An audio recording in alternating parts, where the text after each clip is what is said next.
And yes, now we are live. So I'm gonna keep this intro short and sweet because the last one was way too long, like 10 minutes. This is the Dullest podcast.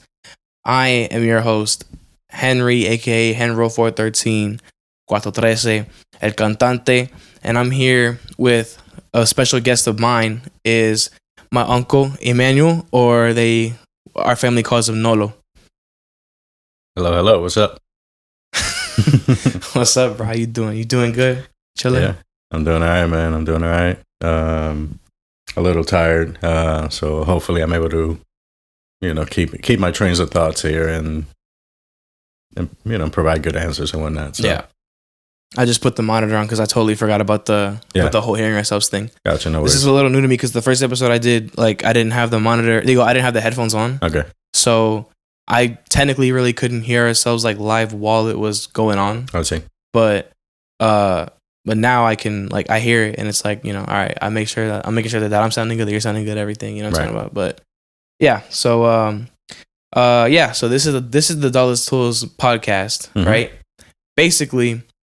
Because you know how that saying, it's I'm not the sharpest tool in the shed, right?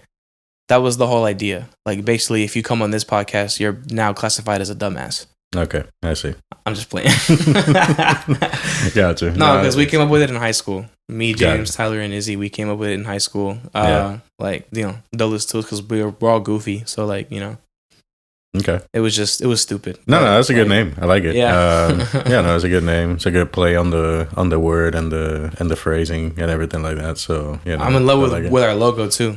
Huh? I said I'm in love with our logo too. Probably you listeners are probably looking at it right now, on the video or wherever you're listening from. But the logo for Dullest Tools, I'm about to show you right now. The logo for Dullest Tools is it's a hammer. It's a microphone on a stand that's shaped like a hammer. Mm-hmm. And then there's a pair of headphones coming out of it and a pop filter in front of the microphone. Microphone hammer thing. That was the whole concept. Yeah. That was the whole concept for that. Okay. It looks like a Shure SM7B or one of your classic boom mics. Okay. You know? So I like what Tyler did with that logo. Cool. How he had the, it looks like a hammer, but it's a microphone and you know. Gotcha. You know what I'm talking about? But yeah. That's cool, man. You're right. We really do got to work on those Gotcha. Yeah, man. I'm glad you're having me on, man, and I hope I'm able to, provide an interesting conversation here and and make this thing interesting. So. We'll see. Yeah, absolutely. So, right now what we got, it's 7:08. My dumb ass forgot to put a timer. Isn't that crazy? Oh, there goes my phone. I'm already messing up. It's been, let's see, just a couple minutes. All right. So, let's just start off with a couple of the questions that I had to ask you. Mm-hmm. Just to kind of start off a little bit, because I'm sure I'm a talker, so I know that I could branch off to whatever topic just from anything. I can start talking about the ceiling first, and then it'll transition into the ecosystem and whatnot or something absolutely. That. I can go for days on whatever, but. Sounds good. Let's see where it goes. And you can, you can start off and, obviously, ask me follow-ups, as they come to you and everything like that and, what have you. So, yeah, absolutely. But yeah, let's go. All right. So the first question I had, the first topic was, it's a question is, who is Emmanuel and what is his story? Yeah, I know you sent me that question before, and that's a really tough question to answer, to be honest with you. It's that's why I asked it. Yeah, no, exactly. It's a very tough question to answer. What I can say is makes you think about it, right? Yeah, makes you think about it.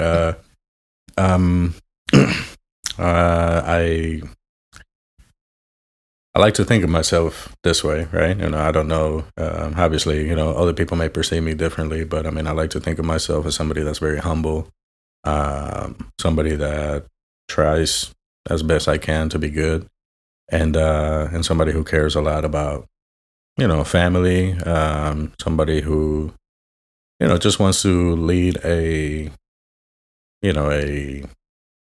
fulfilling life. Don't need to be rich or anything like that. Just, somebody who wants to live a fulfilling life with good relationships with people and take care of myself. My story, I don't know. That's all I can think of. I mean, that doesn't really narrow things down much. Yeah.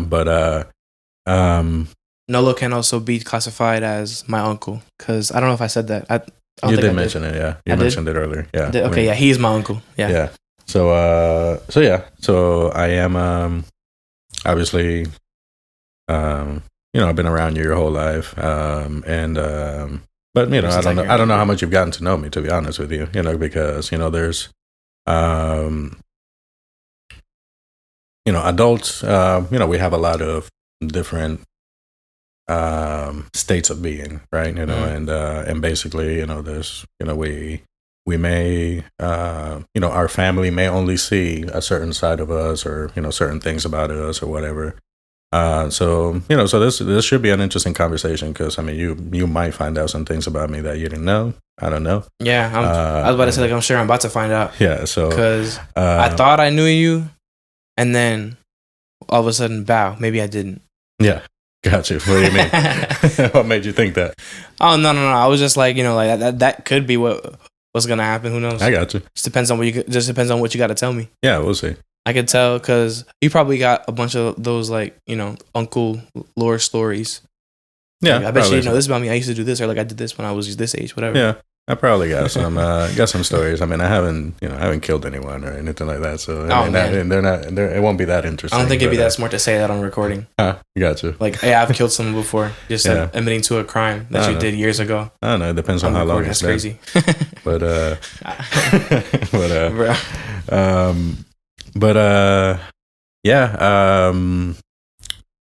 Tell you a little bit about the story. I mean, obviously, I'm your uncle, so I'm your father's brother. So me and your father, we grew up in Ponce, Puerto Rico.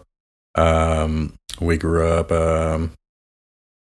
fairly poor, I would say. There was people that were doing worse than us, but we grew up, pretty poor. And so we didn't have a ton of privileges or anything like that. We didn't have a ton of luxuries, and basically our father worked very hard to give us the best he could, with the opportunities, that he had in front of him, or that were available to him in Puerto Rico, right? Would you say that, like, sorry to interrupt you, like, would you say that compared to my childhood, right? Because you've been around my whole life, obviously, right? Like, ever since I was born, you held me, right? Everything. Yeah. Would you say, compared to how I grew up and to how you grew up, right? Like, would you say that the way that you had it, like, let's say, like, 9-year-old Nolo, for example, right? Yeah. Well, like, would you think that, like, 9-year-old Nolo would have dreamt or, like, killed to have the same life that I did when I was a kid?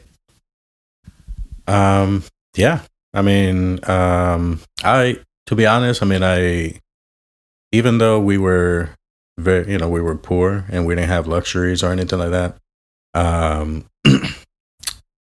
we had everything that we needed as far as, and our parents did a very good job of teaching us appreciation and humility, and just understanding that, hey, there's the stuff that we need, and then there's stuff that we may want, and and sometimes we may not always get what we want, and what have you. But so to answer your question, not to get too sidetracked here, but essentially, but like limitations that we had growing up were like small, right? Like, for example, like if a gaming console came out or something like that, right?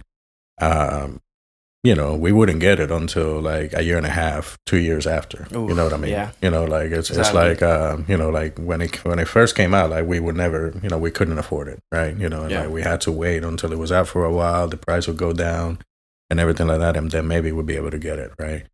And and like it wasn't like a scenario where we could buy every single game that was out there, or anything like that, right? We had the Super Nintendo was the first console. I mean, I remember the Nintendo, but I was very young when the Nintendo was around. The Super Nintendo is the first console that I remember us having that we were playing a lot. Playing Super Mario and everything like that. But I think we had a total of like 3 or 4 games. And basically we played the fuck out of those games that we had, and what have you. But we weren't those kids that were able to get every new game that was out and keep up with everything and like just be able to play all the games or anything like that. So just as an example, right? Things like that. Same thing with the PlayStation 2. Basically those were consoles that came out while we were still in Puerto Rico. And like pretty much with all of those, we would get it late, and so like we ended up getting it like a year after it came out. Yeah. Or that's like me with iPhones. What'd you say? That's like me with iPhones. I always wait till like technically, because I'm a working adult. I could like I guess get the newest iPhone or like budget for it before it even comes out. Yeah. If I know the price beforehand, but I'm always used to like I wait until like like I don't ever get the newest iPhone, for example, right? I'll always get like the generation before or the one before that even, right? Because that one, every time a new one comes out, the prices for other ones go down. Right. Like the one that I have is not even the newest one currently. Yeah. It's close, but it's not the newest one, right? Yeah. I mean, it's the smart thing to do anyways. I mean, don't get caught up in the trap of, iPhone. I mean, they just want people to buy a new phone every year. Like I still have what is it? I think I have the 13 or the 14 is the one I have. The 13 is the one that I had before I got this one. This one's I think the 6. Is it the 16? Yeah, and it's falling apart. I mean, I actually do need a new one now, but screen is cracked and all that stuff. But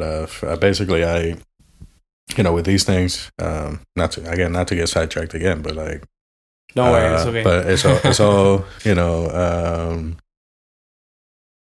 it's all part of their business model, is to design something that you're gonna spend a lot of money on, and they're gonna tell you it has all this new shit and everything like that, and then just a year and a half later, they're already telling you that this thing that you bought a year and a half ago is obsolete, right? And it's part of their business model. So I don't know. It's basically, kind of about business, I try not to play that game. Basically, you're not gonna tell me when to get a new phone. I'll get a new phone when my phone breaks, and then I'll come in there and get a new one. You know what I mean? Yeah. Like, it's like that's just kind of how I operate with a lot of things, because this is kind of gonna tie into what we're talking about. But growing up poor, and then we're gonna get to this part, but basically there's the part where I worked in finance as an adult, and that's when I was able to realize just how poor we were when we grew up. And again, like I'll tell you, like we were never missing a meal. We were never missing a roof over our heads, right? We were never missing that. We were never missing love or attention from our parents or care or anything along those lines. We just, anything that was outside of, those basic needs, right? That was very tough for us. Like I remember, WrestleMania 15, right? I had back then, those pay-per-views were like $45, $50. You said WrestleMania 14? 15. Oh, 15. What was that? That was like what, 2000? No. That was 98. 90 something, right? Yeah. It was 98 or 97, one of the two. I'm pretty sure it was 98. Like really being off recently. But yeah, WrestleMania 15, right? Back then the pay-per-views were like $45, to order the pay-per-view to be able to watch it live, right? It wasn't like it is now with the network and that kind of stuff. And like for our father to, be able to, put together $40, to watch WrestleMania, which he did, right? Because I mean, but I mean that, that's wasn't an easy task for him, right? That's the type of that's the level that we were at. It's like, yeah, we had our basic needs met, and we had some government, we were getting a little bit of government assistance as well, like food stamps and that kind of thing, and what have you. But basically, where you will see, the poverty or the limitations was whenever it became to, to things that were non-primary needs, right? Like things like that, right? That a lot of people can just go, I'll just order the pay-per-view. I'm gonna order the fight or whatever. I'm gonna order the Tyson fight or shit like that, and what have you. Like those things were not necessarily easy for us to do, right? To answer your question about whether I would kill to have the life that you have, in many ways, yes. I think there are things that you might have missed out on by growing up here versus growing up in Puerto Rico. Probably after going recently. Yeah, I know. Like, damn. Yeah, like, so, I wish I would have lived this way or whatever. But a la misma way, it's like there's there's a certain sense of community in Puerto Rico when you're growing up. At least the way I grew up, right? Because all the people in the neighborhood knew each other, and they had basically, I don't know if you know the story of where we lived in El Paraíso, right? But El Paraíso was, that was a community that generated from El Lago Maragüez, right? You've been to Maragüez as well, which is where the bridge is, where we, where Papatelio's ashes are, right? So Maragüez used to be like a barrio, like a neighborhood, right? It used to be like basically this Jíbaro neighborhood, right? And when they were gonna build that lake, they displaced the people that were there, and in order to get them to move, they gave them all, or many of them, pieces of land in different parts of Ponce, right? So a lot of people that grew, from that neighborhood ended up in El Paraíso, in that neighborhood, El Paraíso, because they were given a piece of land by the government to basically say, hey, we're going to build some shit over here, and like, you guys need to move, so here's a piece of land, go move over there, and like... Oh, you're good. Just smack the hell out of my pop filter. But, no, I'm just playing. But, you're good. So anyways, so all those people went through that process together of moving and having to start over in this new neighborhood and everything like that, and build their houses and all that stuff. And like, so there's that sense of community growing up in Puerto Rico that you have. The sense of, everything is a little bit smaller, right? Everything is a little bit smaller and close together. So like, there's just more connection. To me, I love the aesthetic of this. Is probably like off topic, but like, I love the aesthetic of like the, like the bars on everything, like in like en la marquesina, right? Right. Like the bars on like the the porch, yeah, where that is, and like those are like even like the doors, like the like there's the door and then there's the other door that it's like a como, like it looks like a cage. You know what I'm saying? Like the one in your aunt's house. Yeah. That one. Yeah, like, los portones. Yeah, los portones. Exactly. Yeah, but yeah, where was I on that? That I'm pretty sure that you were like, it was growing up, it was different because of how exactly. So you had that sense of community that we all our extended family was close, or like somewhere, right? So like there was just always something going on with with just extended family and things like that, and everywhere you went, there might have been somebody, you might run into somebody, things like that. Yeah. And not just that, I mean, just growing up around our people, like I said, you've been there recently, like you know that there's a difference, between, growing up here and then just, people from the island and everything like that. Like just, there's like a certain sense of humor. There's a certain vibe. There's a certain thing about, growing up in Puerto Rico. So I wouldn't trade that for growing up in Middleburg, for example, right? You grew up in Middleburg. And oh man, huh? I grew up in Middleburg. That sounds stupid. Yeah. But no, don't say that, man. Don't disparage your. It's like I'm not from somewhere cool like fucking O Block or what I'm talking about. Yeah. I'm just kidding. That's not cool. But, don't ever go there. But yeah, I don't know what you're talking about. What's O Block?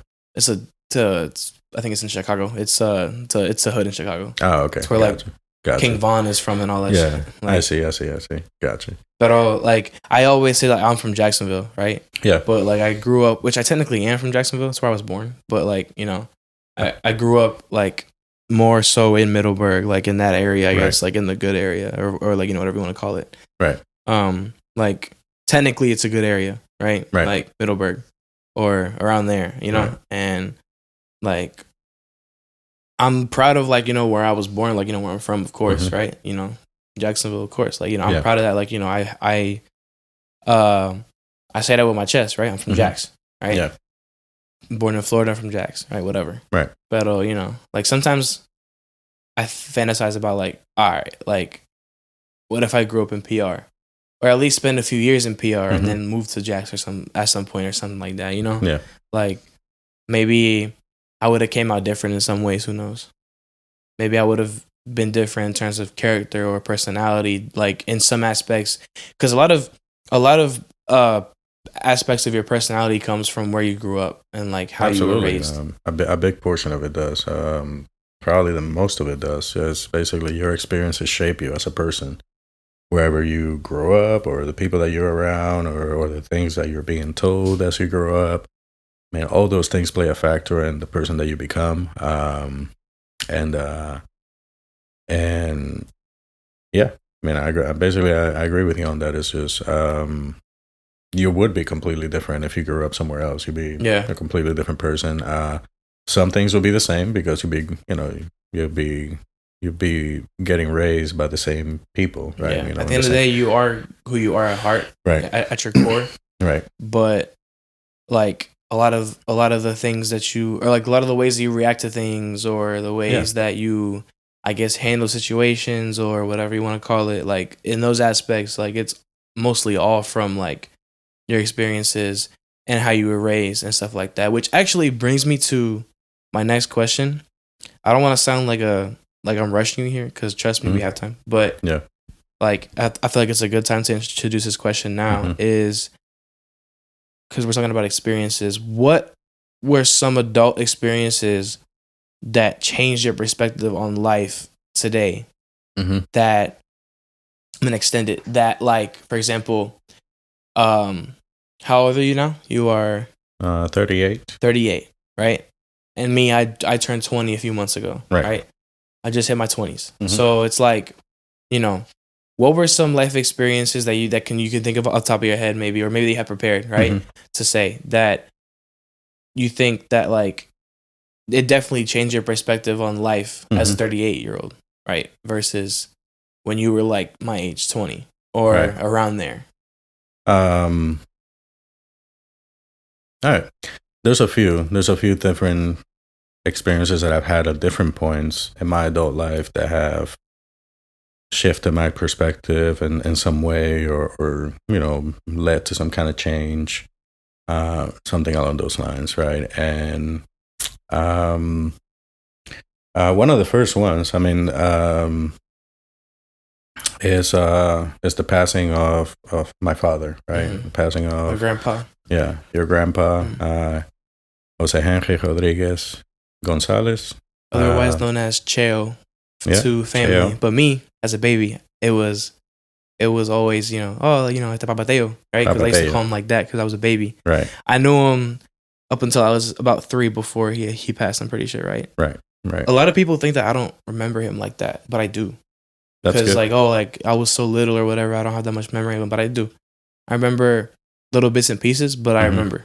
Like, I forgot how he sounds. But I remember like how he looks, and like obviously for pictures, and like, how he used to move. I remember, and some things that like he did do like while I was around. Right. And stuff like that. Like I remember certain little bits and pieces. But, that's awesome. Yeah. I'm glad that you remember, because I mean, my first memory that I remember from anything, I was 4. I was already 4, so I didn't remember anything from when I was 3, 2, or anything like that. So I mean, that's awesome that you're still able to remember him, and what have you. Because I mean, you're the only one of his grandkids I got to meet him. So yeah, because damn, that's true, right? Because everybody else everybody else was after you.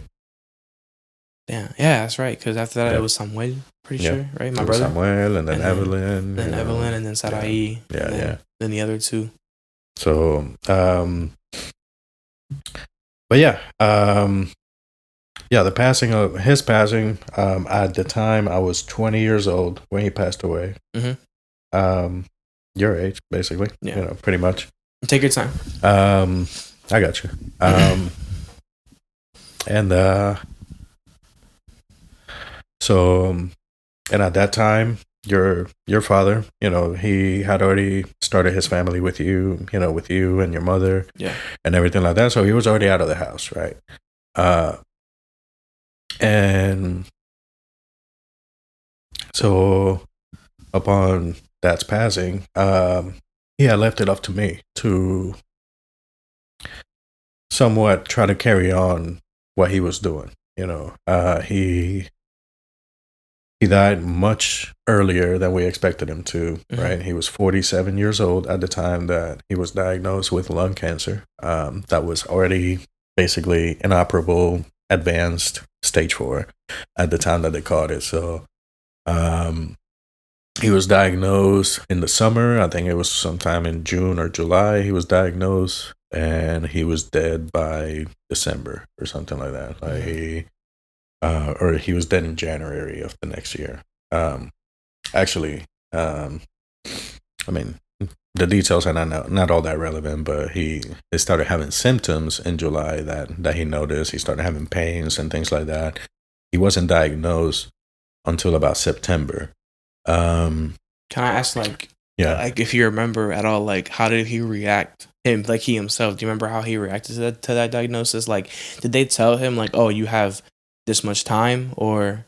Yeah. So I wasn't there when they first told him the diagnosis. I showed up a little bit later, and then they told me what the diagnosis was. But when they first told him what the diagnosis was, I wasn't there. But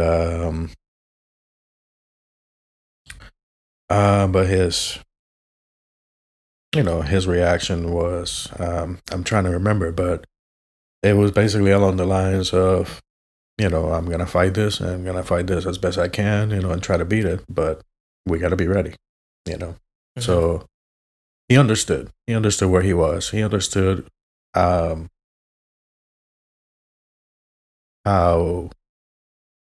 big of a battle it was going to be. And he understood that he might not make it out. Yeah. So,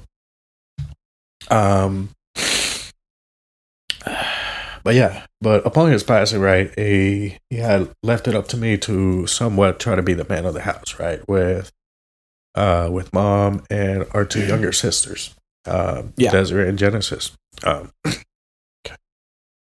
Right.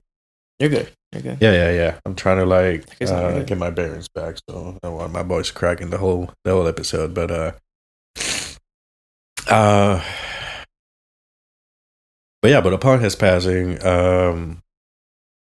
and I was, like I said, I was 20 years old at the time. I wasn't I didn't know how the fuck to lead a family, right? But I mean, he had taught me a lot of things, but I was still very young, and I'm in college, right? At the time, right? So it was a very tough situation to be in, because essentially you just kind of have to, all right, well, figure it out now. Try to grow up and figure this out, right? And I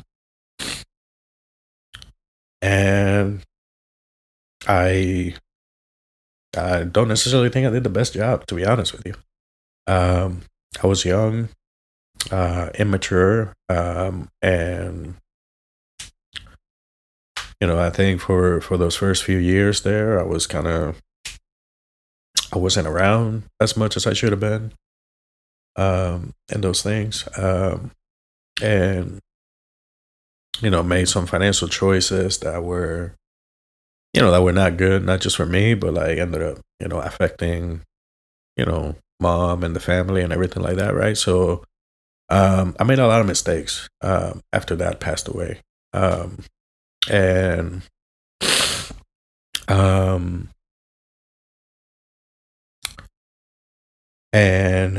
honestly, his passing,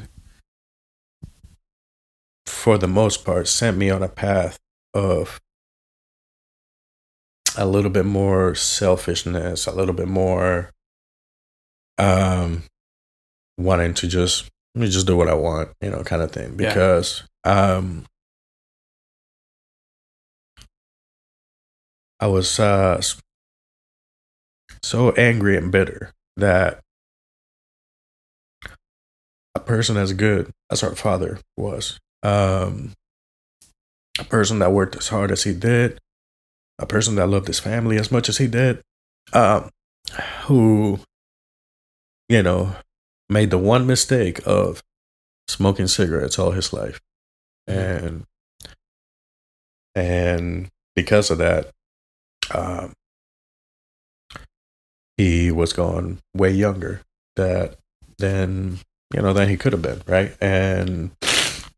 But also, like, basically, I was angry because smoking cigarettes doesn't mean every person dies. Like I know somebody that was, and I'm not gonna mention their name, but it's somebody that died recently that grew up with dad, and like, basically about the same age as dad and everything like that, and smoked cigarettes his whole life, drank his whole life.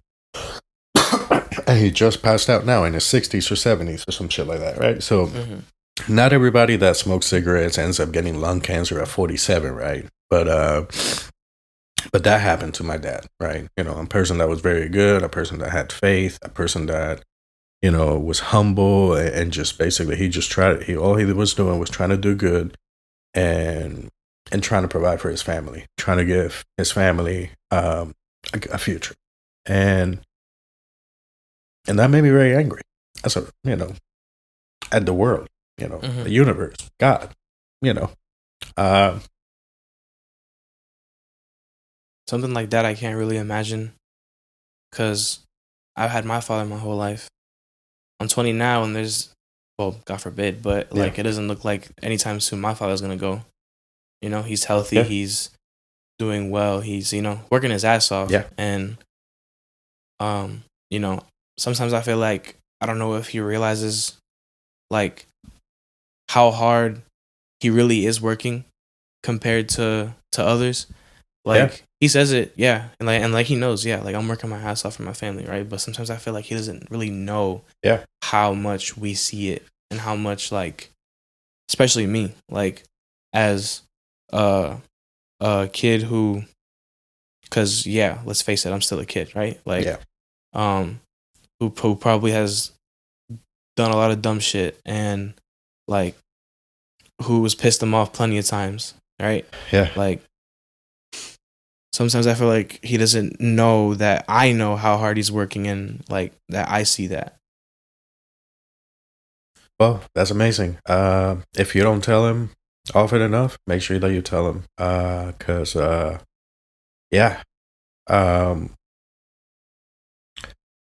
think of your father as, if our father was the GOAT, right? If our father is Michael Jordan, your father is Kobe Bryant, right?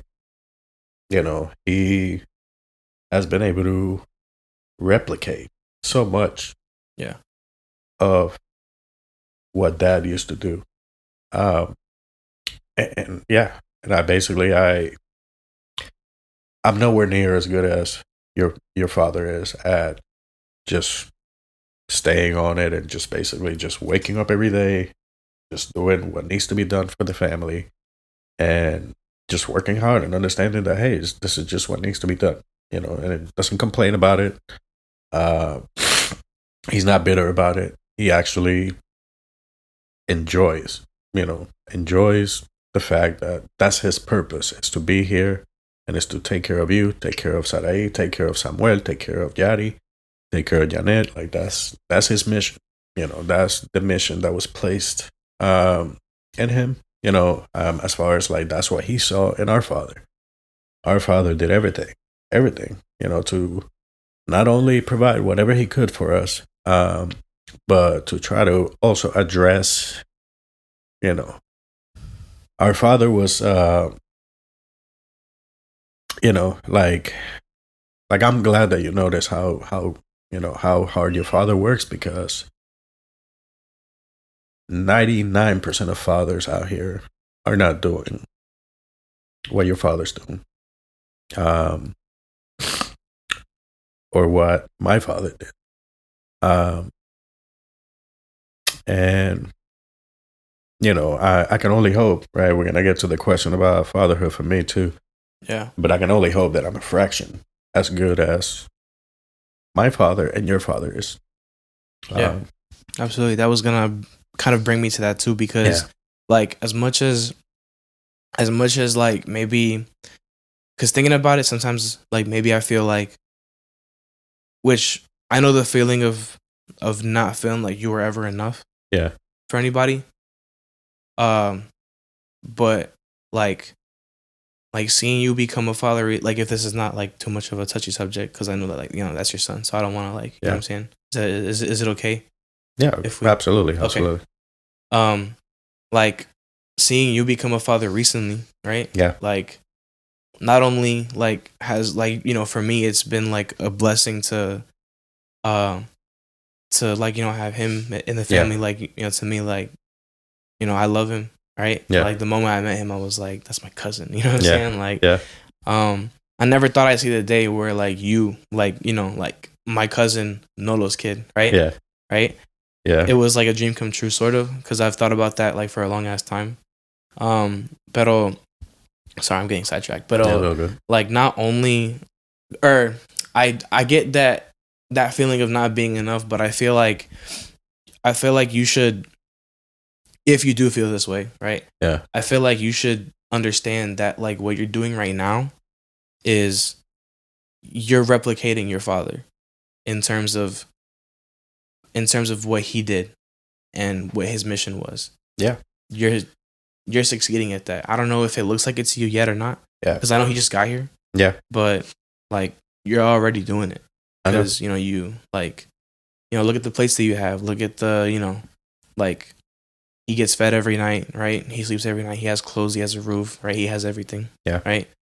Like you're already doing that. And like I know it might seem like it's mad late or whatever the hell, but like, you know, just think about it. Like he has a dad, right? He has a mom.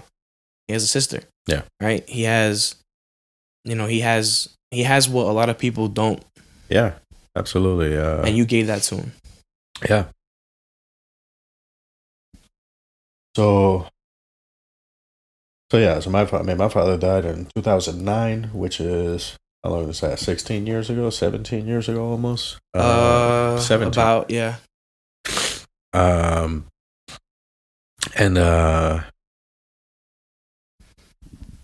and this is what I'll tell you about you know, I mentioned that we grew up poor, right? But you know, we didn't feel poor growing up. You know, to be honest, I thought we were middle class.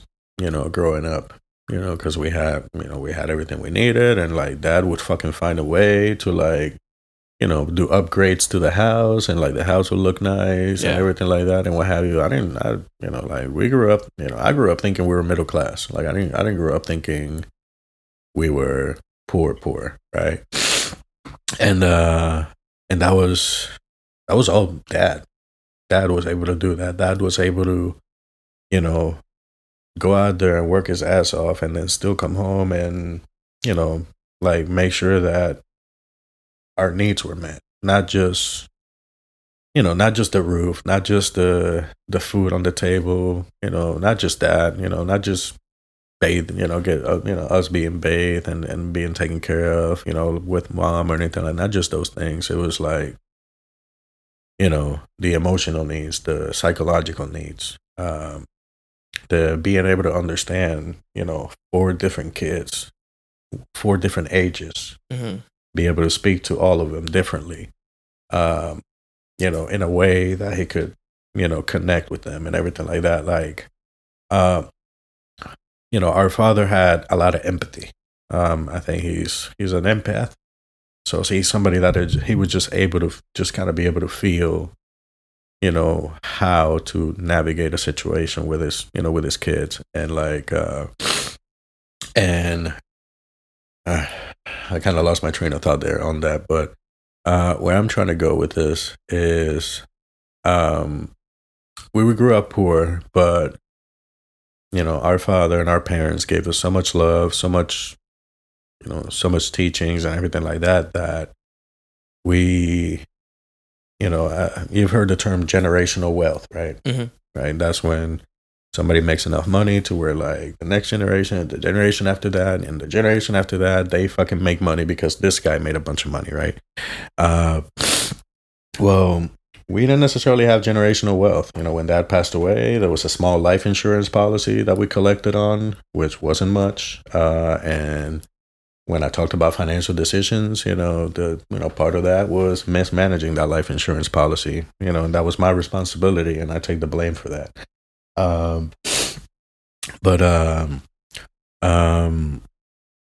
But he left us with generational wisdom, generational love. I felt that coming on. Yeah. What you say? I felt that coming on. Like, yeah. I was like generational wealth, but I know that he gave y'all something generational for sure.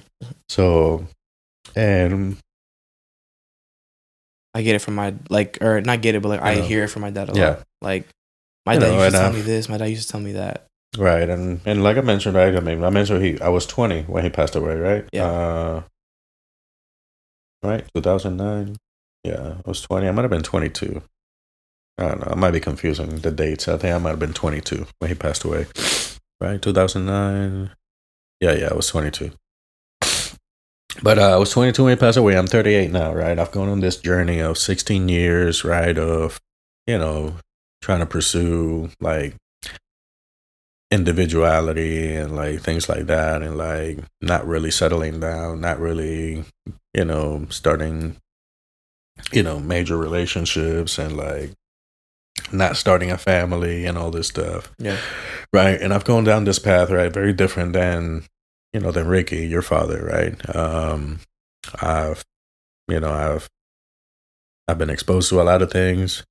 I've experimented with, a few different drugs and things like that. I've done a lot of partying, a lot of drinking, a lot of dating, a good amount of dating around, as I got a little bit older, and everything like that. Right. And then here I come, like, 16 years later, right? After he passes away, and everything is still there. Everything he taught us is still there. Like, like it's all still there, and I don't even feel like I'm a first-time father. You know what I mean? I feel like this is what we need to do. Like, it feels like I innately know what to do. Yeah. And maybe I'm just getting lucky so far. That maybe my baby is that easy to deal with, and it just so happens that he's an easy baby to deal with, or what have you. Yeah. But he's definitely pretty chill, especially when he's just comfortable and he's sitting there. He's fine. So yeah, I mean, I know that I'm also getting lucky, but when it comes to like, it's just, I saw my father, I saw him raise, I saw him finish raising Ricky, right? I saw the way he treated me, the way he dealt with me. I saw him help, basically I saw him raising Des, I saw him raising Jen. I've seen all the stages, right? Yeah. I've seen him taking care of a baby. I've seen him taking care of a teenager. I've seen him taking care of, everything. You know what I mean? In between. You got like bits and pieces and glimpses of like what certain stages of life is like taking care of, or like being a father in those stages of life. Right. So that it's a moment that I had, within the first couple of months. It's like me realizing, wow, how powerful is that? How powerful is something that you can't measure, right? You can't fucking measure it. You can't account for it. There's no, you can't go to a fucking ATM and pull it out or anything like that. But it's like, he just left us with this for free, and it's something that's going to make me a better father. Obviously, it's making your father an amazing father.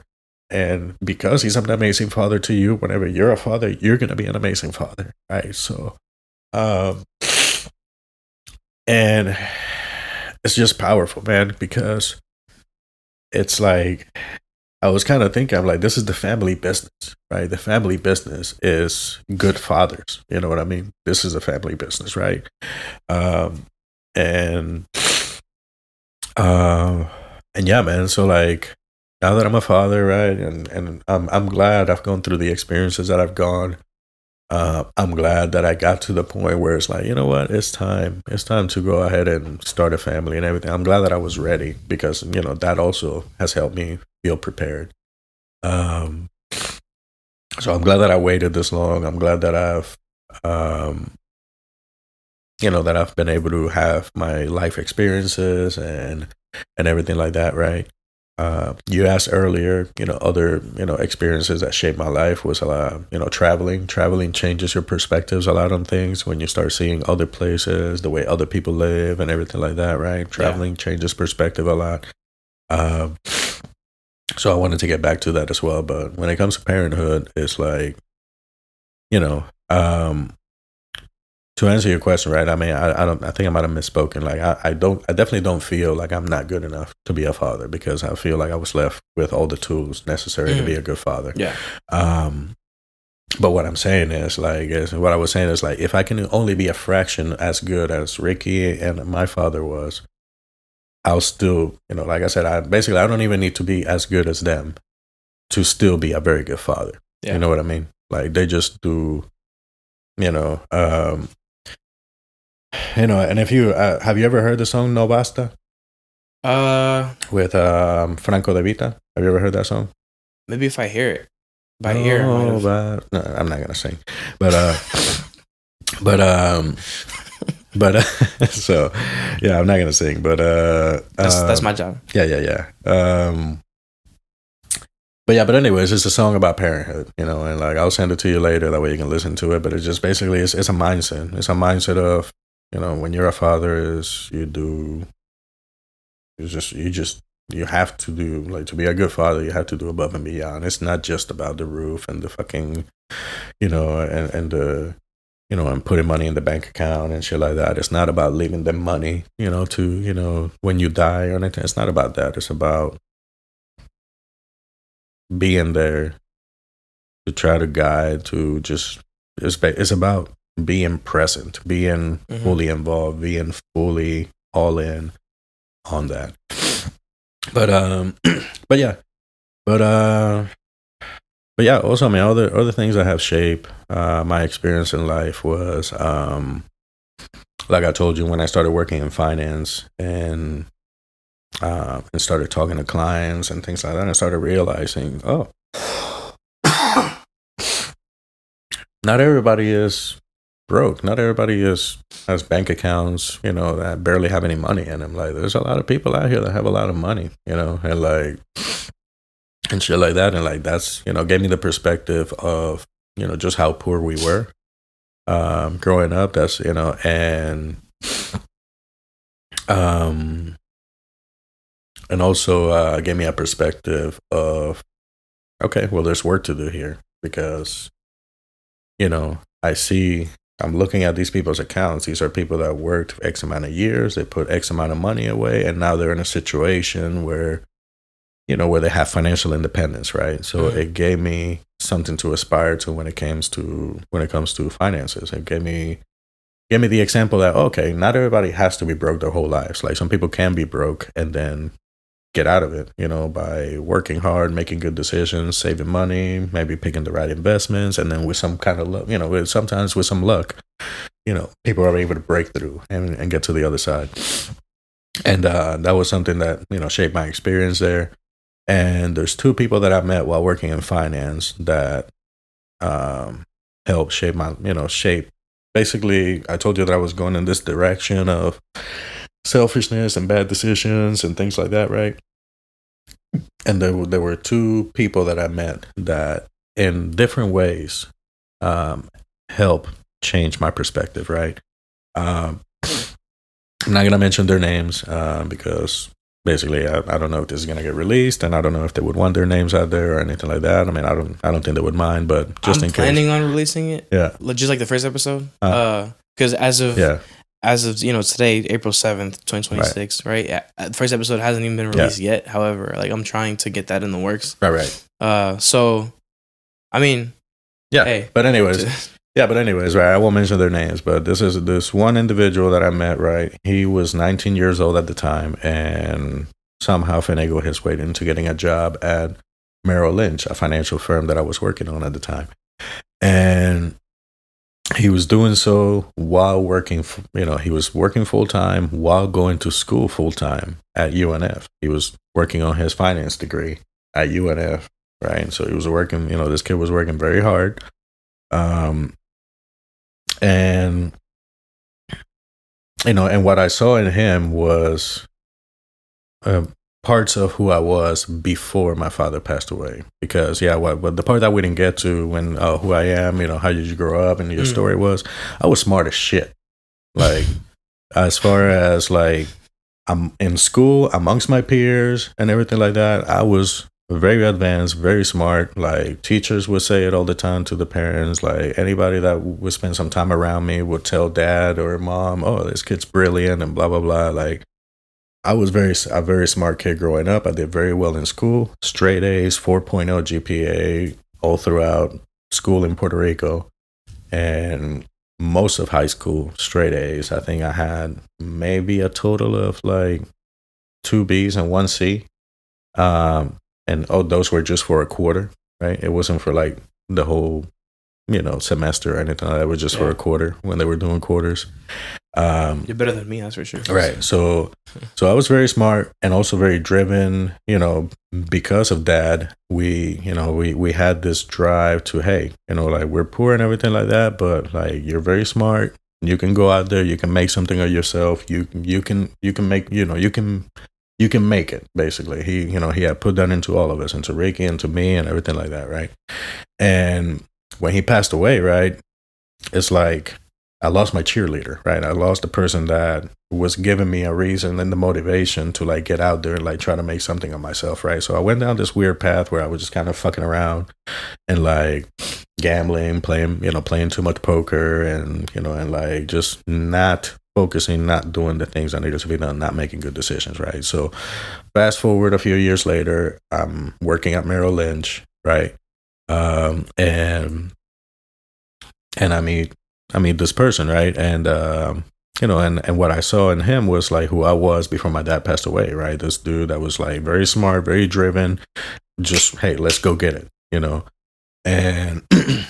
and I started, basically we became friends, and like and I was able to pick his brain a lot about his mindset and everything like that, and like about his story. And he was somebody that grew up poor, and at an early age, very early, like at 13, 14 years old, he started making moves. He started hustling. He started doing things to like basically start setting himself up financially, and basically, he basically to make sure that he wasn't going to be poor, right? And have all those limitations and everything like that, right? Because money doesn't buy happiness, and like that's obviously, I grew up knowing that. I grew up that money doesn't buy happiness or anything like that, and because we were very happy even though we didn't have any money. But money makes life a lot easier if you have it, right? Money can make life a lot easier. Money can make life a lot more comfortable, and like if you're comfortable, then sometimes it's a lot easier to be happy when you're comfortable, right?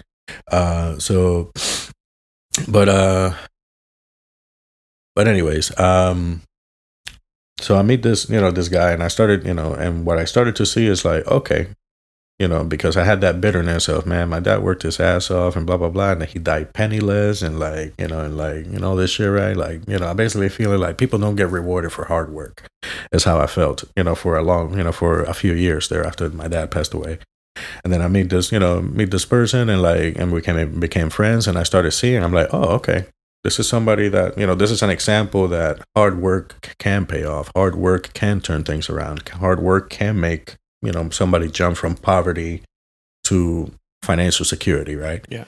And so that was one person, right, that started getting me thinking a little bit different. I'm like, okay, like, like what things that he's doing can I pick up on, and blah, blah, blah. And the other person, right, was somebody that kind of inspired me in a completely different way, right? It was like, it's a person that inspired me on what not to do, right? And what I saw was somebody, at that time I was 27, 28 years old, right?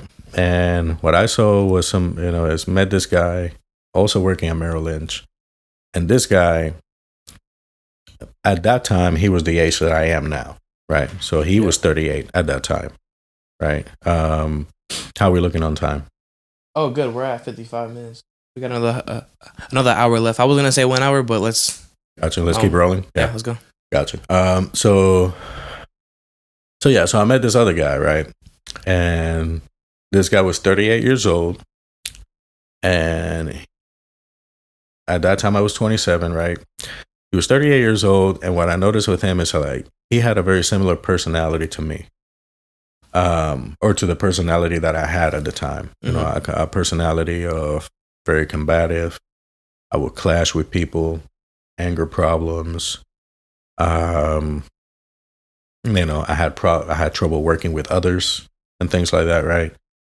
And what I saw in this individual, right, was like what had happened to this guy is like this guy was very smart, very talented, but wouldn't stop getting in his own way in his career.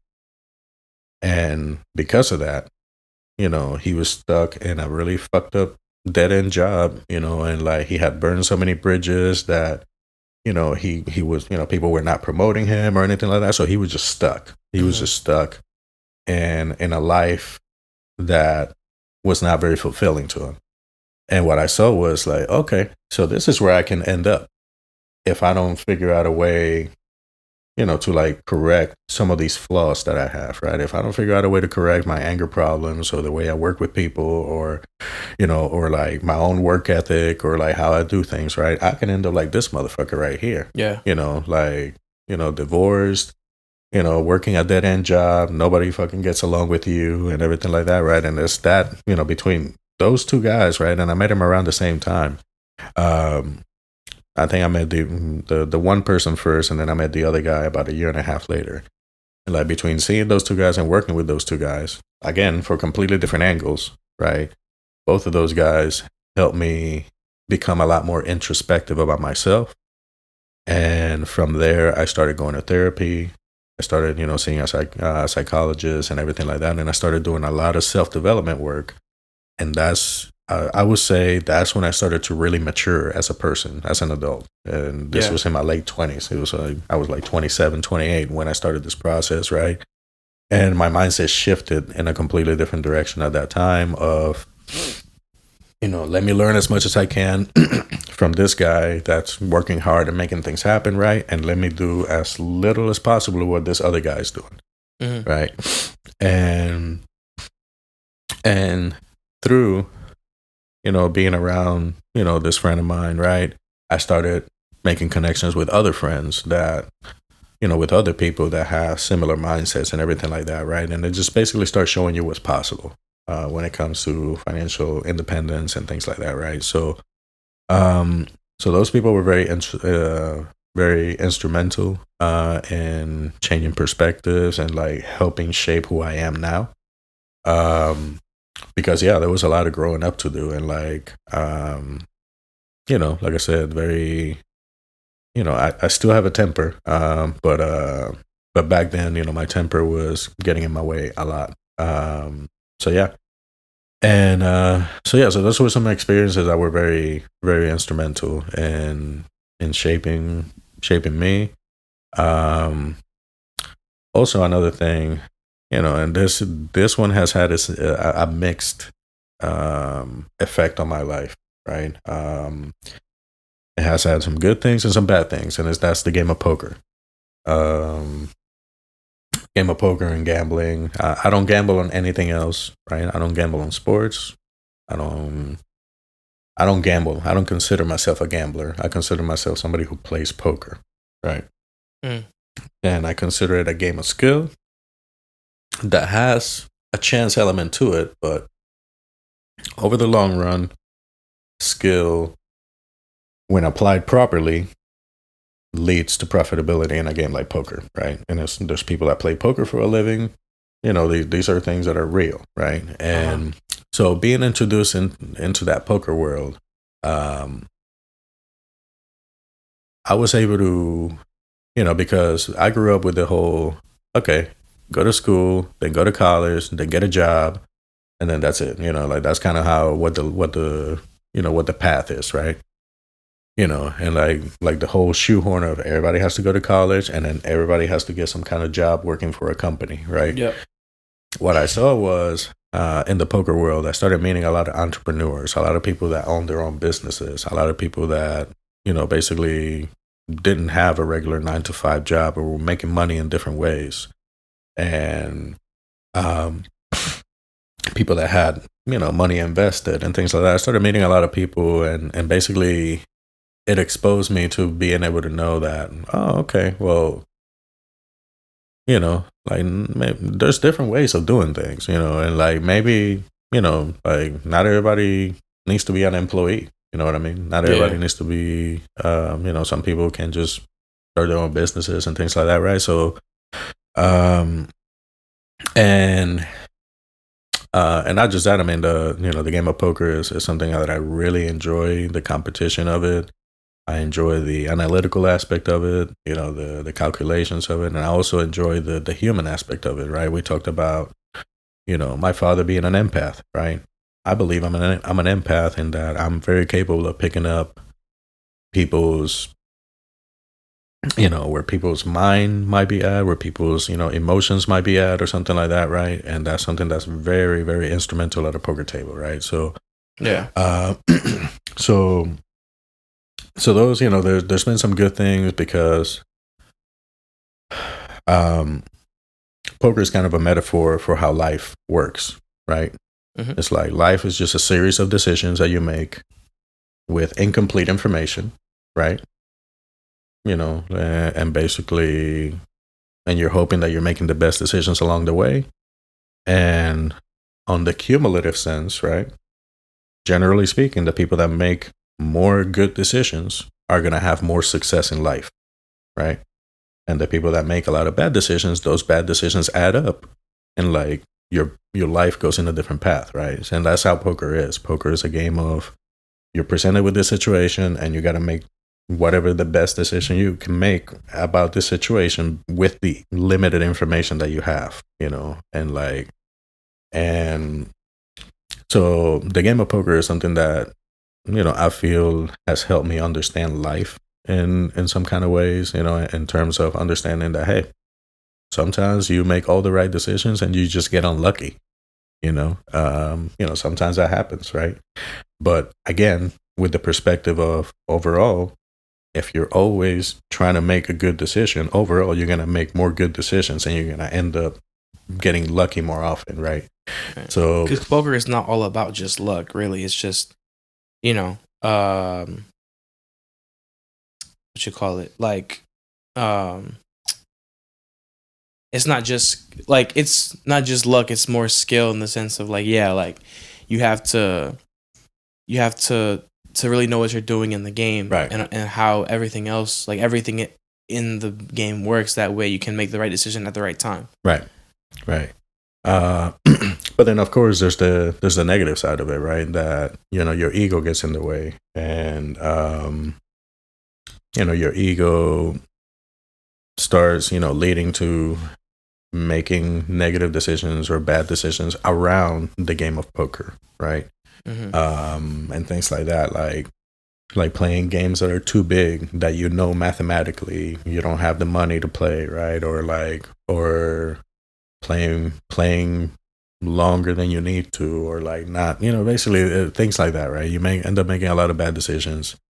Okay. And you end up having to learn as a poker player that discipline and organization is actually really important. You know what I mean? And that's the exact opposite of why I got into poker in the first place. Because poker seems like this free thing, this thing that is very free, and you can just go in, you can make some money, you can leave and everything like that, right? But in order to actually be successful at playing poker, you actually need to be very disciplined. You need to be very organized. You need to be able to control your emotions. You need to be able to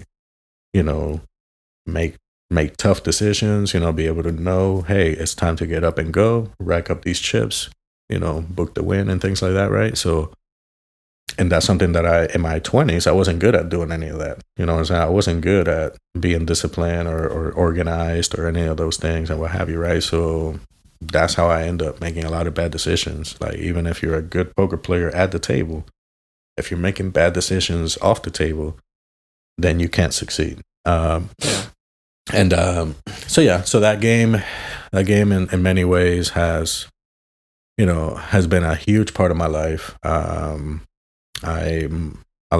of my closest friends are people that I've met through poker. Some of the relationships I've been in, including my current relationship, is somebody that I've met playing poker or dealing poker now, as I now work as a dealer. So poker has been a big part of my life in terms of helping shape who I am, and like I said, both good and bad, right? Good lessons, bad lessons, and everything in between has been learned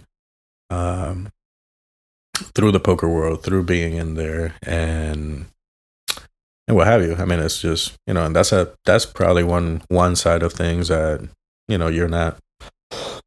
don't know a whole lot about me when it comes to me, or anything like that. I don't know how interesting it is, but that is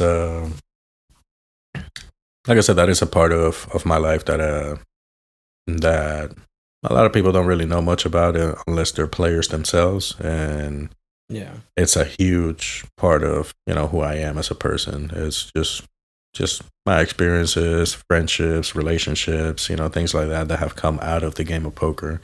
And now it's my career, as far as what I do for a living. Right now I deal poker for a living and play on the side a little bit and everything like that, right? And that's my whole life is poker, right? So and so yeah, I don't know. It's I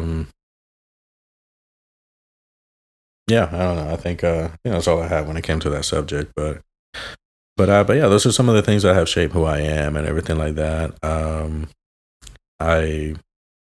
Back to fatherhood. I mean, I love fatherhood, to be honest with you. Is one thing, something that somebody told me was, when you become a father, you find this energy that you didn't realize you had, right? And like, when I'm sitting here when I was here by myself, living by myself, I got this place and and what have you, right? Sometimes it was just hard to get out of bed and like find motivation to do anything. I don't know why, right? Because it shouldn't. Some people do have that self-drive and everything like that. They don't need an outside factor to to really go out there and try to succeed. But yeah, me, I'm somebody that has mastered self-sabotage. I don't know if you've heard the term, or yeah. But, sometimes I'm like in terms of like self-sabotage, like the actual term, sometimes it's like I know what it means, but like there could be there's probably a deeper sense of the meaning that I don't understand completely yet. It just means when you're getting in your own way, when you're about to accomplish something and you're the person that fucks it up, right?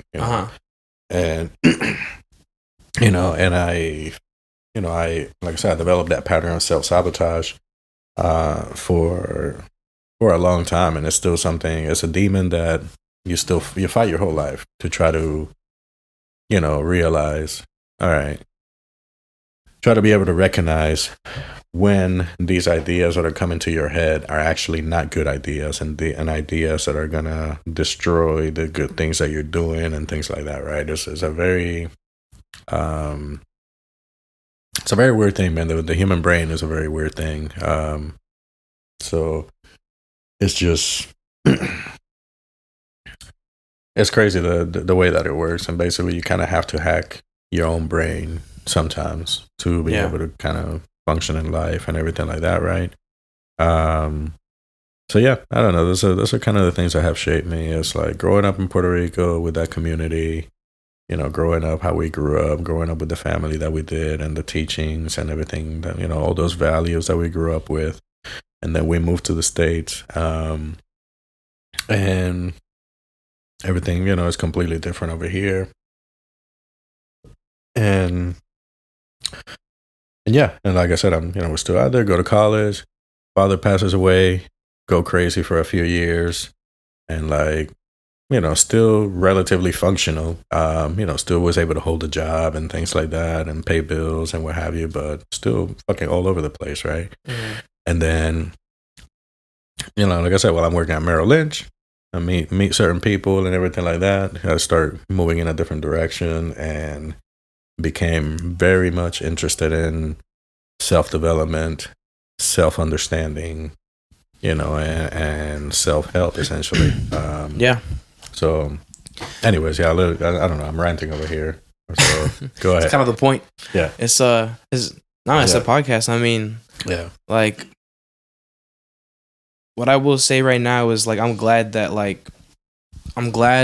that you are talking as much as you are because me, I'm a talker too, and it's like at least in the first episode, I feel like I kind of did too much. Like I talk over people a lot, right? Like sometimes, and it's like I feel bad, but it's not intentional. Like, oh, I'm trying to like speak over you and not let you talk. It's like a thought pops up into my head, and it's like it's just I have to get it out, like in the sense of like, my bad, right? Yeah. Like I don't mean to cut you off, pero you know what I'm talking about? I got you. Cause me, like when I think, it's like it's all over the place, right? It's like I'll be thinking about this, and it's like we're focused on this topic, but then like a thought from that topic branches off to this, and then it's like from there branches off again, and then it goes back to this, or then it's like it branches off again. You know what I'm talking about? It's it's different.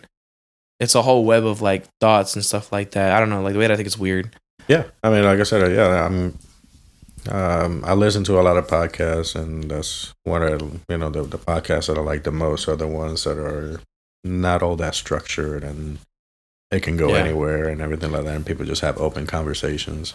I've only ever been listening to one live podcast majorly, like right now. Yeah, it's just one guy too. It's just one guy sitting in a desk with a shirt from 7B talking to a camera. His name is Leo Skeppy. Okay, I don't know if you ever heard of him before. I don't think so, no. But he's a social media influencer, like now. Yeah. My bad. He's a social media influencer, like as of now, but for a job and like because he's rich, like stupid rich, not even from social media. I've done a little bit of research, and I'm pretty sure, not entirely sure, but like what he does for work is like he owns like this hotel somewhere that a lot of like rich people use. You know what I mean?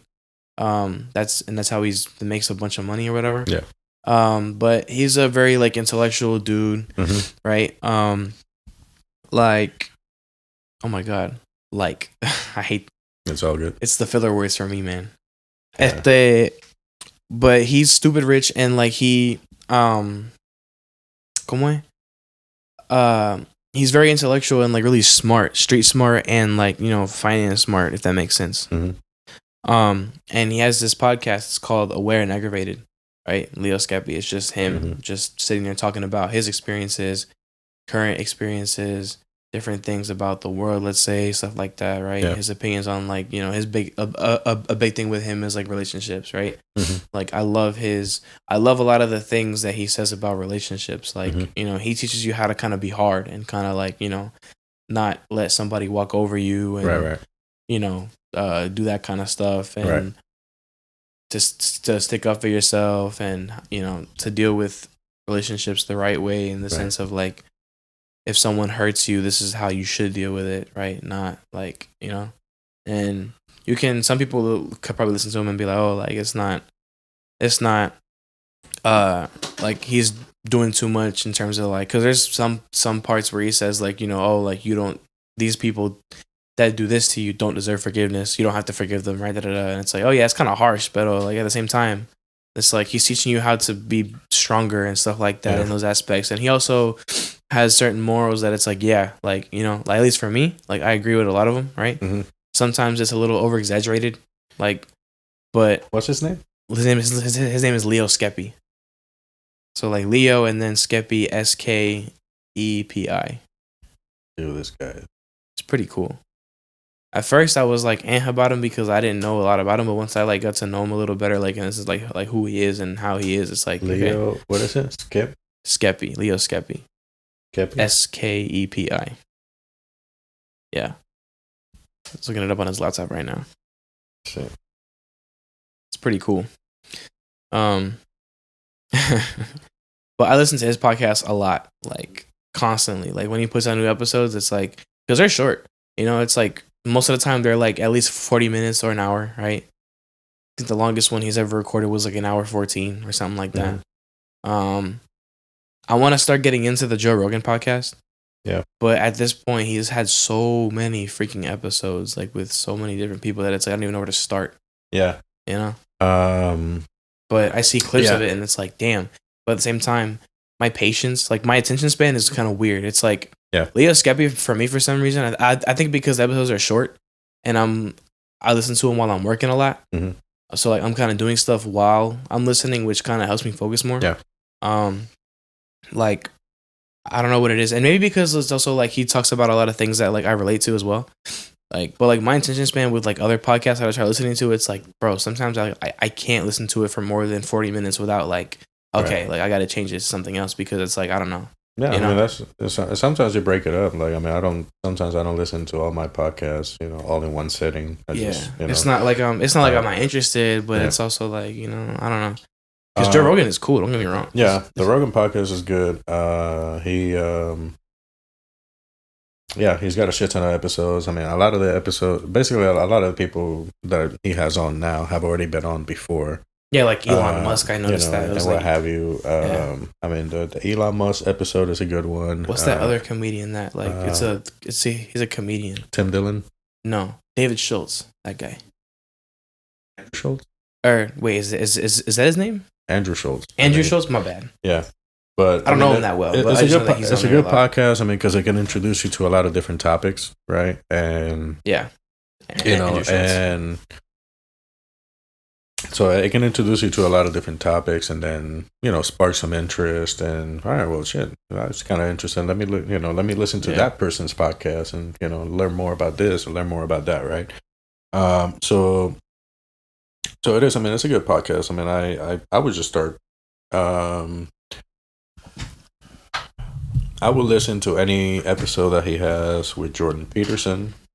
You know, you talk about, you know, motivational, basically self-discipline, accountability, things like that, which is what, you know, what they're saying Leo Skeppy is about, right? Yeah. Any episode that he has with Jordan Peterson is very insightful in many ways. And yeah, I mean, he has a lot of interesting people on there. So it's tough to say. I mean, Elon Musk is interesting. Robert F. Kennedy Jr. is very interesting. The stuff that he talks about when it comes to health, right? You know, there's a lot of health stuff that, you know, that they cover on there that is very interesting and is very, kind of, you know, some of it might be ahead of its time as far as like, you know, all this stuff that they're talking about is fairly new, right? And like, the mainstream hasn't caught up to. Yeah. By the way, if you ever need to like lean forward or like lean back, you can move the mic if you want to. I got you. Like the stand, just like I grab it from there and kind of just move it with you. Yeah. But yeah, I'm looking up this Leo Skeppy guy. He's not like an Andrew Tate guy, motherfucker. Or he's kind of like he's kind of there, but not quite. He's like Andrew Tate, but gay. Okay. Gay Andrew Tate. Sort of. Okay. A little bit, except. He's different. Yeah, he's better. Yeah, but keep in mind, right? You know, so you know, one thing we didn't cover here, right? Drinking was a very big thing, you know, for us growing up. You know, it's just part of the culture in Puerto Rico, right? And I drank while I was down there. You drank, right? Yeah, it's just part of the culture, right? Well, no, because I drank because it took a lot of convincing from my father, but like the what? It took a lot of convincing to my dad, but okay. But like I could, because it's legal down there, like at my age, right. Yeah. So it's like I figured I'm like might as well, you know, like try it, like not to get drunk, but I don't ever want to do that. I'm too scared to do that because it's like when you get drunk, you don't remember what the hell happened, right? And it's like I'm too scared, you know. I want to be aware, you know, feel it, but like be aware, right? And my dad, he's a jerk. We went to this one bar, like stopped after a beach. Yeah. And we went to this one bar. He bought me a Long Island that I didn't like. I was gonna try to choose myself because I like sweet stuff, like Right. you know, like if it's like fruit or stuff like Right. that, like you know, something tasty, right? But this dude bought me a Long Island, right? Okay. Like the 6-ounce one that it's like rum. It's like rum, Yeah, vodka. that's what we used to drink. Right? This and that. Yeah. And he bought it specifically because he knew that it tasted like more like alcohol than anything else. Okay. So of course I drink it and I'm just like, you know, I make the face. I'm All like, right. oh my God, it tastes like straight medicina. Yeah. Right? I felt it going down my throat. I'm like, what the fuck? You know what I'm talking about? And he's like, you wanted to know what it was like? And I'm like, yeah, but with something that tastes good, not like this. Yeah. Right? I'm like, I'm still gonna drink it. You know what I'm saying? But and I'm over here eating like a Dorito after each sip to like mask the taste. And that was like that one Long Island was like 27%.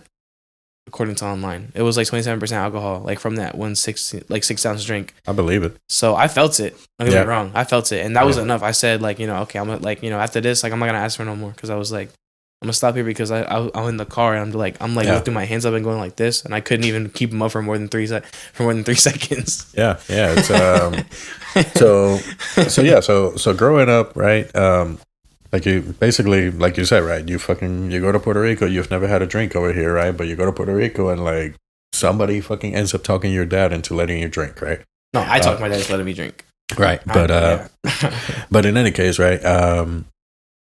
Yeah, we grew up with drinking over there. I had my first sip of alcohol when I was 12, I think, or 11. That was my first sip of alcohol, and like it was kind of like a normal thing at gatherings. You know, Dad used to drink, and something that may not have been his best decision, you know, was like he kind of taught us, you know, that it was okay to drink and what have you, as long as you did it responsibly and what have you. And like he introduced, he basically, he's like, hey, I'd rather you try these things with me than going out in the streets and trying it with other people, right? Yeah. So he was always the one that introduced us to, alcohol and things like that, right? That's what got my dad to finally like break and be like, fine, right? Because he told me the same thing. He told you the same thing, about Mateo. He told me the same thing. That if you want to try, if you want to try it, I'd rather you try it with me. Yeah, that's what he said. So I told him, not that I was trying to manipulate him, but like I told him, I was like, well, if I'm gonna try it here, I want it to be with you. Yep, that's cool. But yeah, I mean that's the right thing, right? So like that's but in a way, right, drinking was normalized in our life. In Puerto Rico, like every family gathering, people were drinking. It was normal to see somebody getting sloppy drunk, right? Sometimes it was our dad, sometimes it was somebody else, and what have you, right? So it was kind of normal to see, alcohol abuse, right? And and as an adult, right, I started running into problems when it came to drinking, right? I wasn't drinking every day or anything like that, but I was the type of person that when I would start drinking, I wouldn't stop, right? When I would start drinking, it's like, hey, we're going until I'm getting carried out of this fucking place, right? When I talk about those stretches of time and shit that I was doing crazy, like basically that's the type of stuff that I was doing when I was partying and stuff like that. And basically there were too many times that I woke up the next day and was like having to apologize to people because of something I did the night before or something like that, or like not remembering what I did, and then somebody telling me, oh, you don't remember that you did this and that. I'm like, and that kind of shit, and like, too many embarrassing stories like that, and like, and and some of these things would happen at like, like with coworkers and stuff like that, where like I, would go to happy hour after work and have some drinks, and like most people go out and just have a drink or two and go home, right? I'm the guy that was going out to happy hours and getting sloppy drunk and, acting a fool, right? That's kind of like I'm afraid of when it comes to drinking. It's like, okay, like after that one drink that I had, I felt a good buzz, and I'm like, okay, now that I know that I'm here, like, I'm going to stop because I don't want to ever get to that point. Yeah. Yeah. So honestly, there was a time that I decided, you know what, something's wrong here, and I decided to start going to Alcoholics Anonymous. I started going to AA meetings, and I wanted to, like, stop drinking like that, and I wanted to stop smoking weed, and basically I wanted to like try to get clean, right, for a while.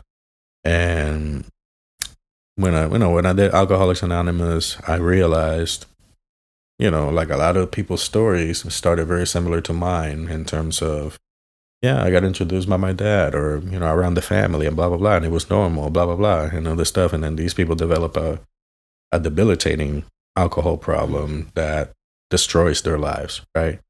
And like these people sharing their stories and everything like that, right? And I'm like, and I'm sitting in these rooms, and I'm like, man, I'm only a couple of fucking wrong turns away from ending up like these guys, right? Like it's like really fucking, this fucking drinking shit, like, like maybe you shouldn't be fucking drinking, right? And and that, going through that program, right? And I did this voluntarily. Nobody made me do it. Nobody asked me to do it or anything like that, right? I had a friend that had done it, and told me good things about it, and that's what got me interested in it. But like nobody made me, right? And when I went through that process, right, one of the things that I learned and what made me think about it was, we're talking about this influencer, right? Like I'm tying it in. I promise you, I'm tying it in. Yeah. So, talking about Leo Skeppy? Yeah, Leo Skeppy, right? Oh, yeah. So one of the things that they say in those rooms, right, when you're going to alcohol, AA meetings and stuff like that, right? Because, like there's no structure to it. Anybody can start talking, right? Anybody can share and say whatever the fuck they want, right? Sometimes, the shit that people say in these meetings is not helpful, right? Sometimes the shit that, like, sometimes, somebody sharing something in this meeting, and that might necessarily be what you want to hear right now, like, yeah. if you're struggling and you're thinking about wanting to drink or something like that, right? So there's this saying, that is used in those rooms that it says, basically, take what you need and leave what you don't, right? So basically, when you go to those meetings, it's like if somebody says something that makes sense and resonates with you and like inspires you in some kind of way or like makes you reflect, take that with you, right? But don't let the motherfucker that just gets on and starts saying a bunch of dumb shit, like don't let that guy, like prevent you from getting something out of the meeting, right? Yeah. So, and that's what I'm saying. That's where I'm going with this when it comes to like Leo Skeppy or like, Andrew Tate or any of these male influencers that are out there now. It's like there are some things that they say that is actually makes sense, and actually would be helpful for a young man to like have in their minds and everything like that. But there are some shit that they say that is just flat out wrong, right? And you got to be able to like pretty much with everything in life, take what you need, leave what you don't, right? Like just, and so yeah, so that's what I would say about that. I mean, I don't know anything about this guy, but you should listen to a couple of his episodes. Leo Skeppy, like he's, to me, Leo Skeppy, at least for me, was a really good, like relatable. At least it was a good source of relatability.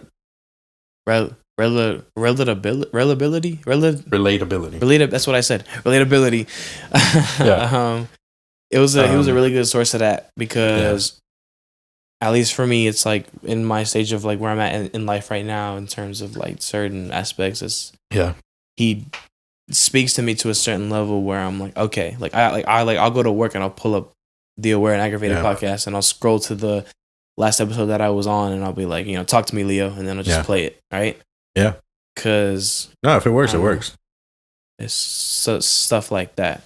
Right. I've tried to get into because like I want to get into wrestling at least for a little bit here in a minute, right? But like Chris Van Vliet or Vliet. Oh yeah, I've seen some clips and like it looks like he does like really good interviews. And, he's one of like the greatest podcasters for like wrestling of all time, greatest interviewers in wrestling of all time. His interviews are very interesting. From the clips that I've seen, I try to watch. I think I watched like half. Say it again. I gotta see if I can watch because I think he interviewed Rey Mysterio at one point. I gotta see if I can watch that interview. Okay.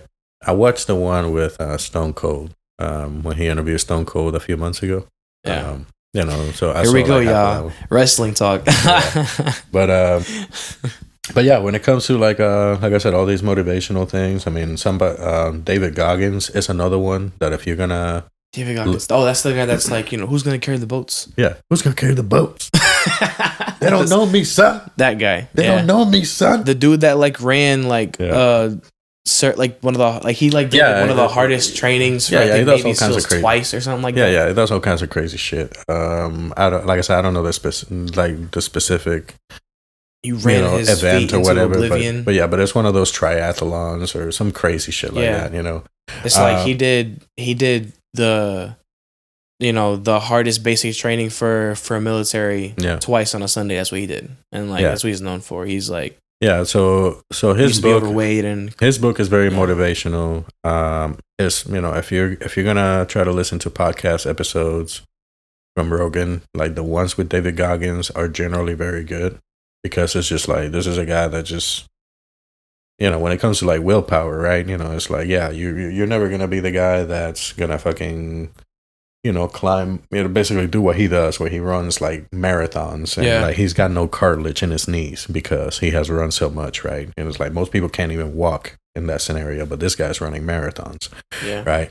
That was one thing that I saw. It's like he messed up his legs and his feet so bad because he ran way too much. Yeah, exactly. So like, but basically, he's just showing what willpower is, right? But basically, just the motivation that can come from that, right? Is like you're never gonna get in that fucking psycho mindset that David Goggins has, but if you can fucking capture a little bit of it, you know what I mean? It's gonna have an improvement in your life, right? And like that's why when it comes to podcast episodes, like pick any David Goggins episode on Rogan, and like those are gonna be very good and interesting to listen to, and what have you. There's some books that I've read as well that are, that have made a difference. One of them is called Essentialism, and another one is called The Four Agreements. So those are both that, you were asking me about experiences that shifted my mindset. Like reading a book called The Four Agreements shifted my mindset a lot. You still have it, or? I have it right there. I can give it to you if you want to read it. It's a short book. It's kind of like story. It's kind of like a story, some kind of. I want to start reading. That was one thing that I wanted to do. Like I want to see if I can get a couple books on like marketing and like stuff about like business. Okay. And then like stuff like that, like books that'll help you change your mindset on things, because I feel like one thing that I really lacked too much on is discipline. And like with certain things in my life right now, it's kind of difficult because like I don't have all the money in the world, right? And I'm trying to get a new job, right? I don't have all the money in the world though, and it's like because I don't have all the money in the world, it's hard to discipline with money in certain areas and stuff like that. And like I'm trying to force myself right now. This is the only thing that I can do that that I feel myself wanting to do right now. Is forcing myself. When it comes to forcing myself to like kind of working back in like making things through with audio, right? Like this podcast, like this is something that like I actually wanted to do compared to like right now. It's like there were little sparks of like, I made like I wanted to make some music. Like in PR, I was able to make a rough draft of like a little beat that I thought about making, right? I wrote a little bit to a different song that I don't have a beat for yet, but I wrote a little bit, right? Like little sparks, and there I try to take advantage of it for as long as it lasts before it goes away, because I've been dealing with that recently. Like it's kind of hard, the desire.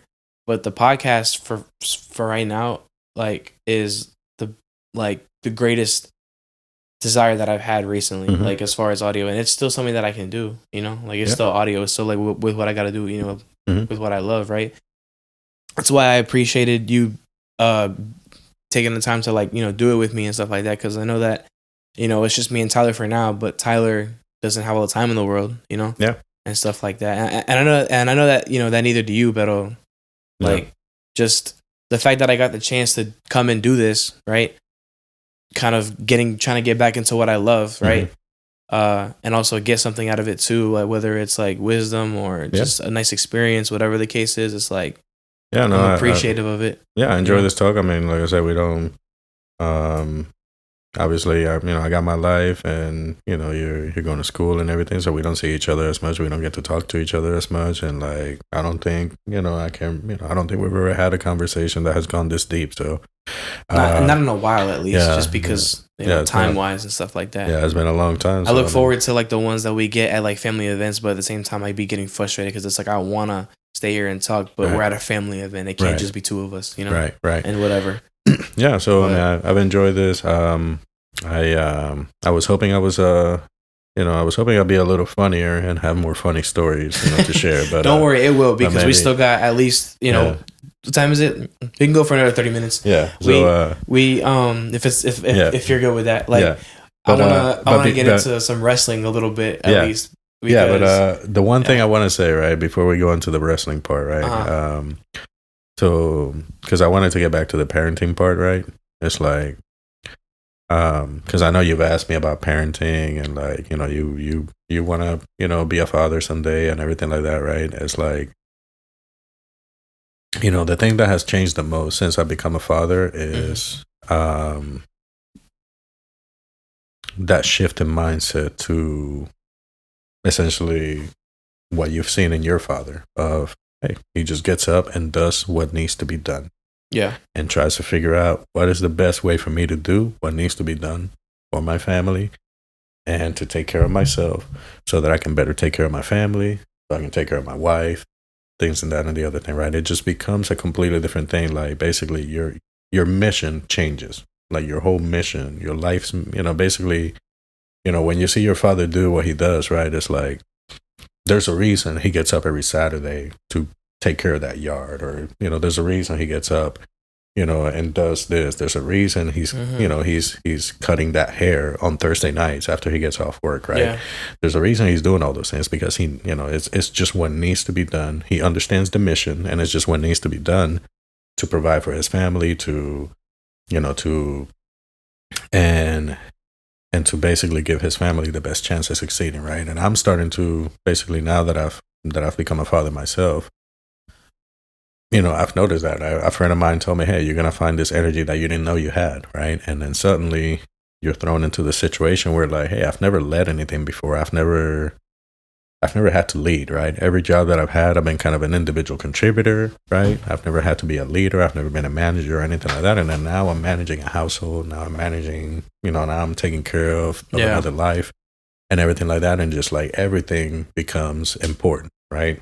Time, like how you manage your time becomes important. How you manage your money becomes important. How you manage yourself becomes extremely important, because everything is limited. Everything is scarce, right? Time is scarce.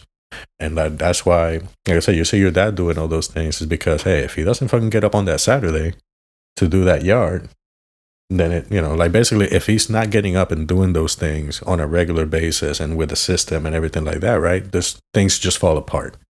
And that's where I'm at now. That's why you see, I don't know if you saw the boxes on the way, in here and everything like that, right? But I'm spending on like trying to get all my closets really organized, trying to get my space really organized and everything like that. That way we can take care of the baby. We have all the things that we need here. I can still get my workouts. I can still do this. I can still do that, right? Yeah, like your routine life, or your life routine has been adjusted, right? But not taken away. Yeah, and it's like, if that makes sense. And and it's crazy because even though life has gotten busier and, harder, right? In some ways, right? Because you're doing more and like you have to do a lot more work, you're sleeping less and things like that, right? Mm-hmm. Like, oh man, it feels a lot more meaningful what I'm doing. You know what I mean? It just feels, and it feels like I'm on a mission, and it's making me make better decisions than I've ever made when it comes to finances, when it comes to savings, when it comes to just things that I'm doing when it comes to my career, right? I'm trying to like, it's putting me in a mindset of, just basically everything is important and everything needs to be optimized, to like get the most that I can out of X, Y, and Z, right? Whether it's my job, I need to get the most that I can out of my job. whether it's my finances, my savings, and things like that. I need to save and invest as much as possible, you know, and things like that. And like the same thing with my time, you know, how I spend my time, how I spend my energy, like all that needs to be allocated very precisely in order to be able to like maintain your life, maintain your household, maintain everything, and continue to roll. So it's just basically, I don't know. It's just basically once you, if you hadn't figured out how to become a man before, you know, you have a kid, then once you have a kid, then you figure out how to be a man real quick, you know. And if you don't, then you're a piece of shit. So, yeah, essentially. Yeah. So, but yeah, speaking of time. But yeah, let's go ahead time and management. Oh damn, you heard that? My shoulder cracked. Yeah. Wow. But yeah, that's, you know, I just wanted to throw that in there because it's, you know, I didn't quite get to that, you know, with the sidetrack. But yeah, let's talk about WWE, man. Yeah, for sure. I'm feeling this Obafemi Brock Lesnar thing. They're doing a good job with that. Yeah. So like as far as like the current current wrestling state, yes. Let me tell you, bro. Like, I'm really into Jey Uso right now. Pause. I'm really into Jey Uso, like his character. Like, you know, because like you know how when Roman Reigns first was the tribal chief, right? When he was like just starting that out, right? Yeah.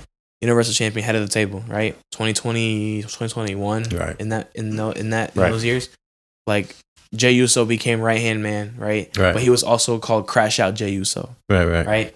And like you're familiar with the term crash out, right? Yeah. Not that old. Like, you know, crash out, like, you know, you just go crazy and you know, go like ballistic, right?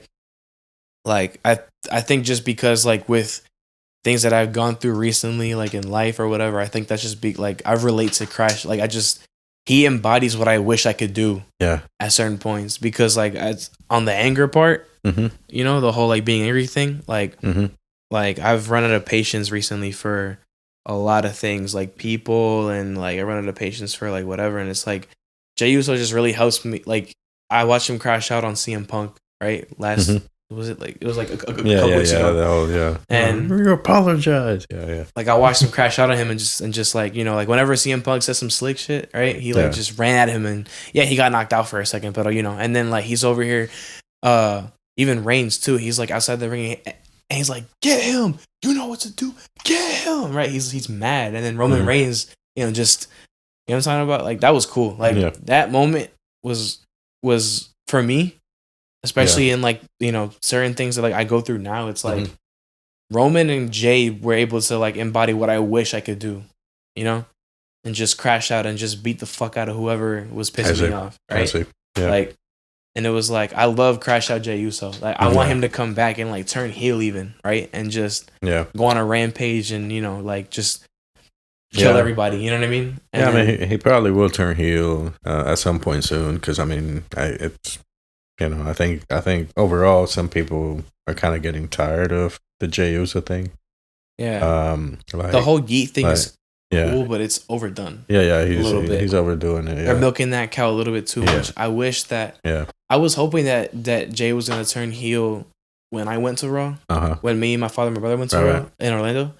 When they came, because they had a match for the titles. I think it was at the end of the night. They had a match for the tag titles, and I was really hoping that that night that they were gonna lose.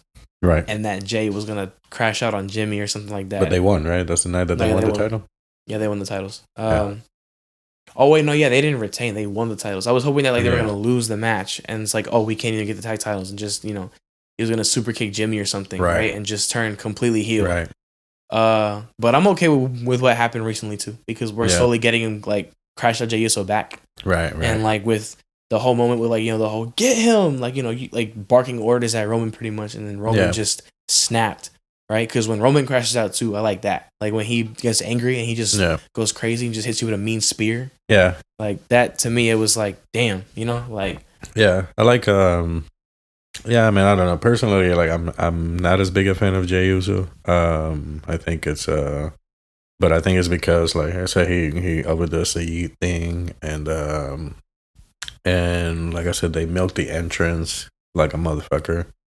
You know, like I hate. Did you see? You saw War Games, right?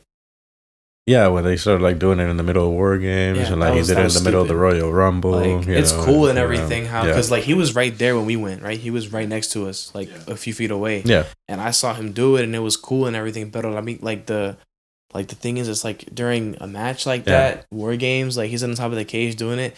Like it was probably a cool experience for Jay, but like or for like the crowd, like basically a lot of those things are for the live crowd. It's like in the middle of the match, it's too goofy.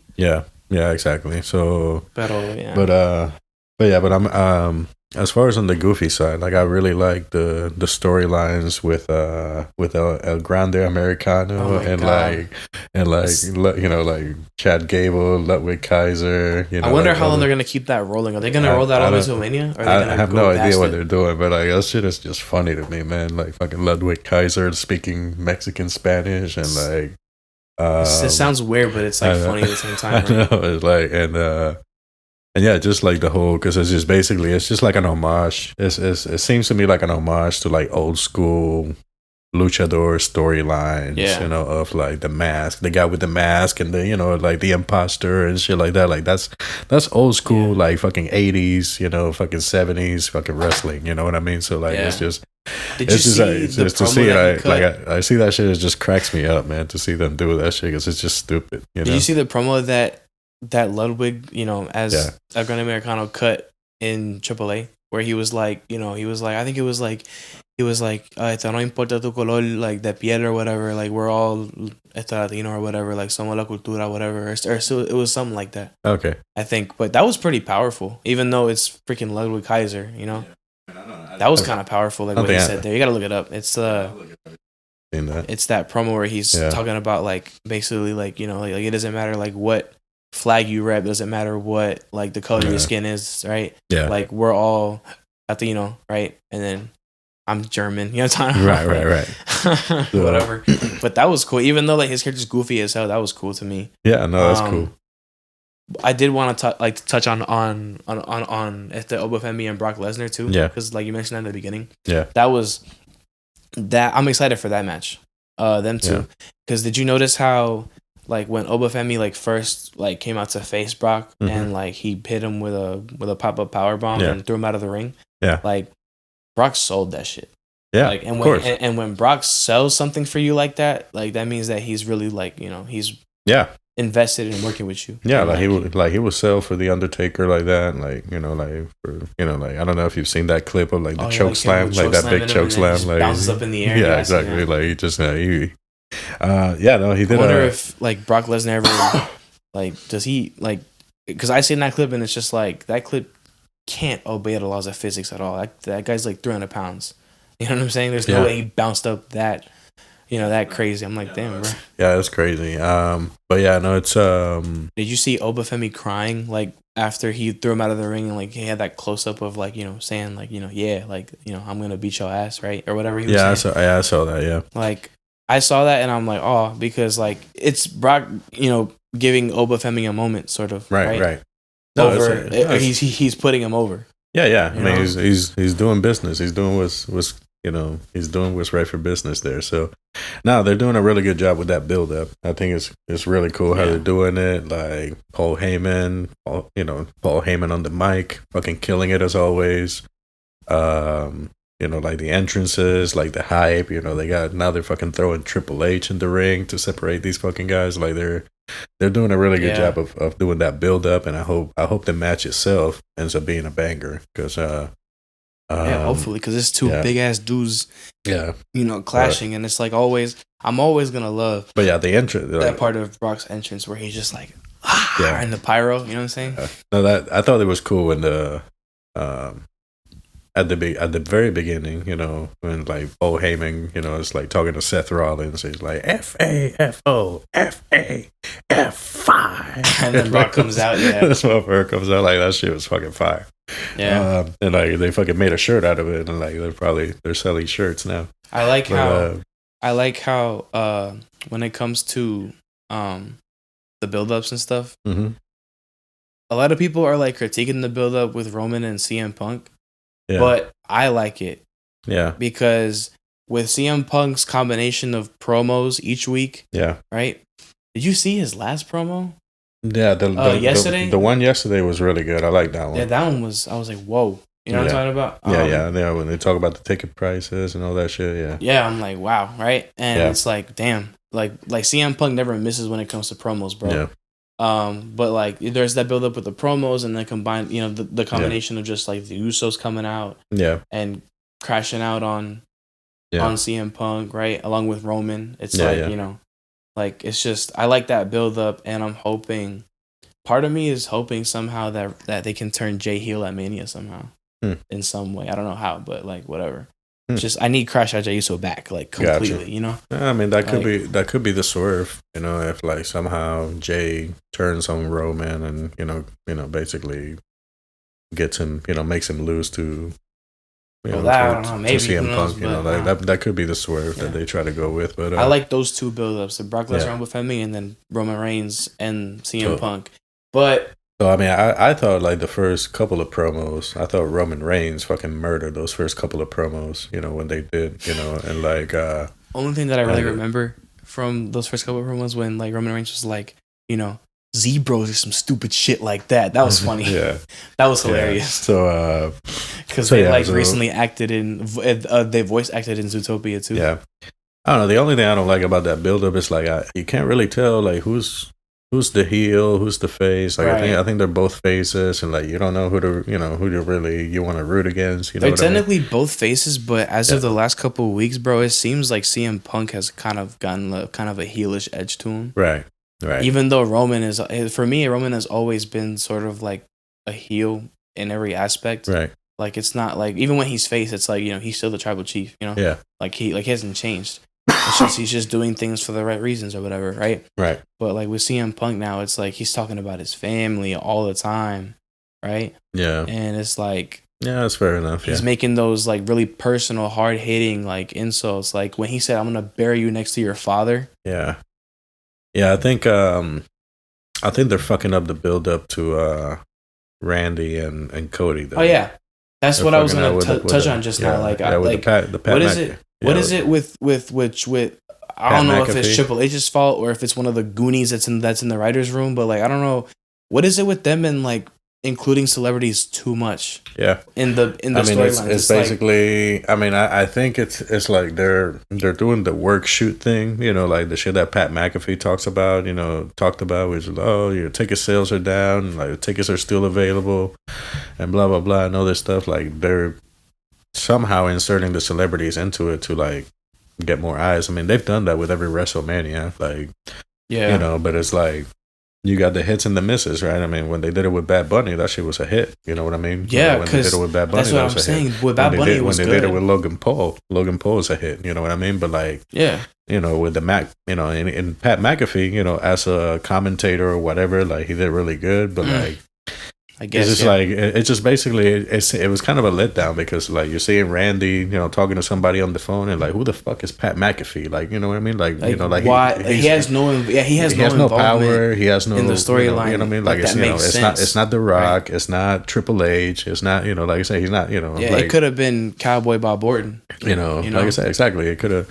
It just doesn't make sense, that they're throwing him in there. I was kind of hoping that it was Cowboy Bob because that would have made a little bit of sense. Because I like basically before they brought Pat McAfee in, I like the build up that they were doing with like Randy Orton is going nuts, 2009 Randy, fuck everybody, like I love what they're doing, what he was doing, and then now they're throwing Pat McAfee into it, and it just kind of like I don't know, it just kind of coordinated it up a little bit. Oh my god, do you know this guy? His name is Nico.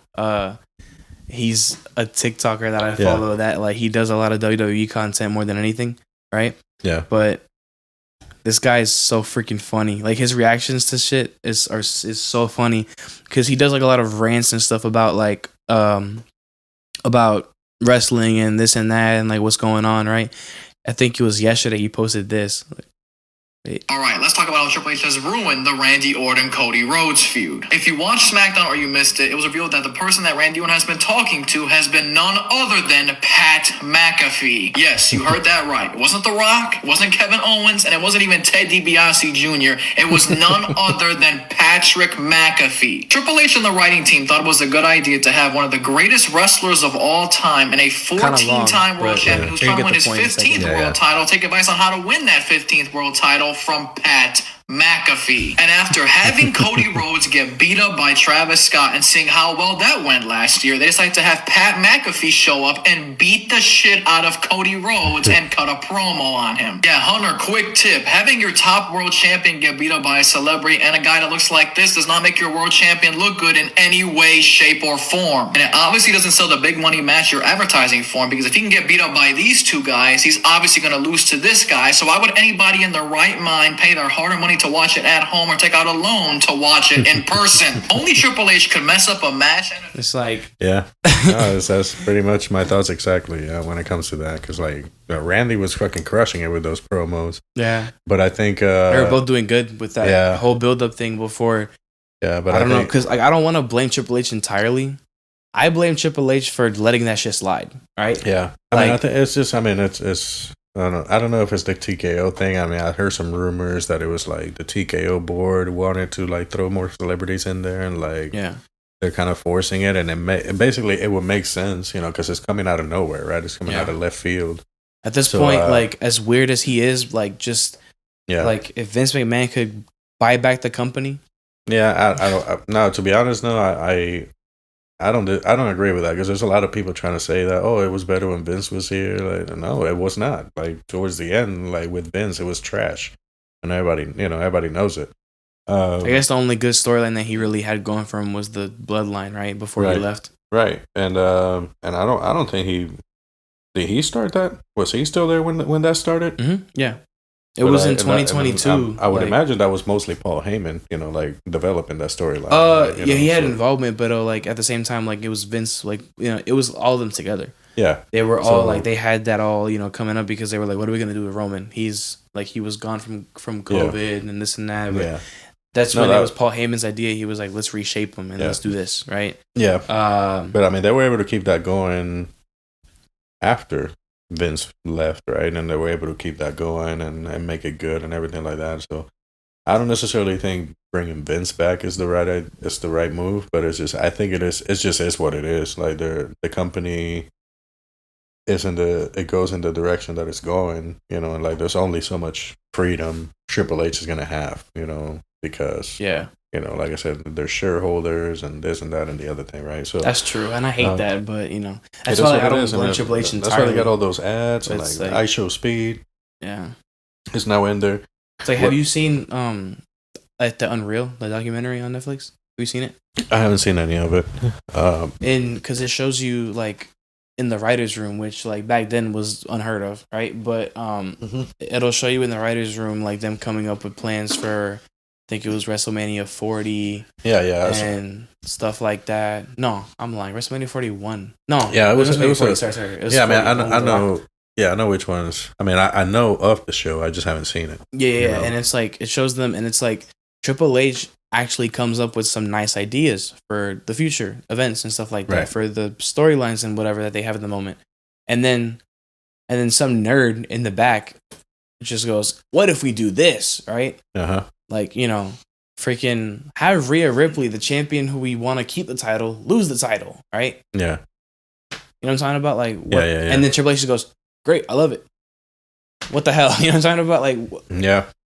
I don't know. I mean, I think it's, it is, I don't know. Like I said, they're not all the decisions are going to be the right decisions, but yeah, like I said, I hope the match itself is good, as far as like Cody and Randy and all that stuff. I hope the match itself is good. The match is probably going to be great. It's just that when they have Pat McAfee get involved. Yeah. That's what's like I said, I hope Randy wins. I want to see Randy win. Fuck Cody. But I think that's insane, bro. Yeah, but I think I really think that the match that's might steal the show, or like the match that's gonna be kind of like match of the night, is gonna be Finn Balor Dominic Mysterio. You think so? I think so. I think those two motherfuckers are gonna go off and like. I saw a bunch of backlash about because like you know how the Demon's coming back now. Yeah. I saw a bunch of backlash. They were like, why did you reveal this early? Why didn't you reveal it at Mania? And a lot of people were making the same point. It's like, yeah, I get if it's for ticket sales or Yeah. But at the same time, it's like, wouldn't you rather like instead of them selling more for this one event, what if you didn't reveal Finn Balor Demon coming back until Mania, and then once, and kind of tease him being back for longer than just one night, right? Finn Balor's Demon character. Right. Wouldn't that make people buy more tickets for future events rather than just having WrestleMania? Right. But I mean, like I said, WrestleMania is basically, I guess they would make more money, if you're watching WrestleMania, then, that kind of shit. So I don't know how that works, but yeah, man, but I think those two are going to put on a really good match. That's what I'm thinking, that those two are going to put on a really good match, and it might be like, like kind of like that, that kind of dark horse, match of the night kind of thing. Maybe, yeah. I think the ladder match is going to be interesting too. Oh yeah, for the IC title, right? It's like, hey, it's Benta, now it's Rey Mysterio. Yeah, they're like, put all the Mexicans in the ladder match. Yeah, so just so it's just like, we need to put them in there somewhere. Put them all in the ladder match. At least Mysterio's in there. I saw you saw the shirt he was wearing last night. Rey Mysterio's. I didn't see it. It was the shirt that he was wearing last night was it was a shirt that, let me see. Hold up. It was a shirt that, it was a black shirt, and it had like 619 on the front, small, but in the back across the broad of the shoulders, it was Mysterio across the back of the shoulders in like Old English, right? And it was nice. But because like right now you see how it's so like Rey it just in the says front. 619. Oh no, it says Rey. My bad. It says Rey in the front. Sorry, it says Rey in the front, and then if you look towards the end over here, it's just the back just says Mysterio. Yeah, look, like you see the back right there. Hold on, give it a second. Damn it, hold on. I have to wait till he like shakes his hand or something like that. Oh, right here. The back says Mysterio on it in like Old English. It's nice. That's cool. It's a nice ass shirt. Cool shirt. I really want it, and I looked on WWE Shop for it, didn't find it yet. But gotcha. But either way, like that's another thing is WWE Shop. They're doing too much with the pricing on the merchandise. Like yeah, they're going crazy. It's like one of the things about like growing up poor that you can't have. It's like a T-shirt is $50. Yeah, like you can't. Yeah, and the T-shirt itself isn't even a good quality one either. Like yeah, it's a regular ass T-shirt. One that you can buy for like $7 on Amazon, right? Like exactly, it's $40 just because it has Yeet on it, Like, right? Yeah, I don't. Yeah, like I don't like what they do with the shirts and the merchandising and all that stuff, but it's like it's a little too overpriced. Like, I get inflation, but bro, yeah, like, they inflated it a lot. I think what's gonna happen with them. I think with TKO, it's gonna kind of like fluctuate. Like they're trying to see, right? They're trying to see, all right, how much can we charge people and still fill out the events, right? They're trying to find out what that number is, right? And I think this year they're realizing, oh shit, we priced them out. Like there's still tickets available for Mania. Like we priced them out. We might have priced it a little too high, and I think they're gonna adjust those prices, as they go along. Maybe, yeah. To make it more appealing, and I would imagine they're gonna do the same thing with the merchandise. If they see that the pricing is actually driving business away. You know what I mean? That's if they see that. If people are still buying the shirts, they're gonna fucking keep selling them for $45, right? But I guess potentially it's just I don't know. I'm excited for Mania this year though. Yeah, and I think Mania this year is gonna be all right. I think there's a lot of people that are kind of hating on it. What's wild? But I think it's gonna be good. I forgot that John Cena's coming back to host it. Yeah, I don't know. I mean, I never care who the host is. I totally forgot about that because when I first saw it, I was excited because I'm like, oh my, my goat is coming back, to host at least, right? Yeah, like. He's making appearances, right? That's great, right? Yeah. Like, cool. Cause like the whole retirement thing, that was a bust for me. I didn't like it. Fucked up the retirement part quite a bit. And that's like the greatest superstar of all time. the retirement tour, it really fell apart when, like, for whatever reason, The Rock, was no longer involved in the whole thing. Like, that storyline with The Rock in it would have been really good. They would have took out Travis Scott, all celebrity shit. Like, yeah, again, exactly. But all that other shit, like, they had him fucking get squashed by Lesnar again.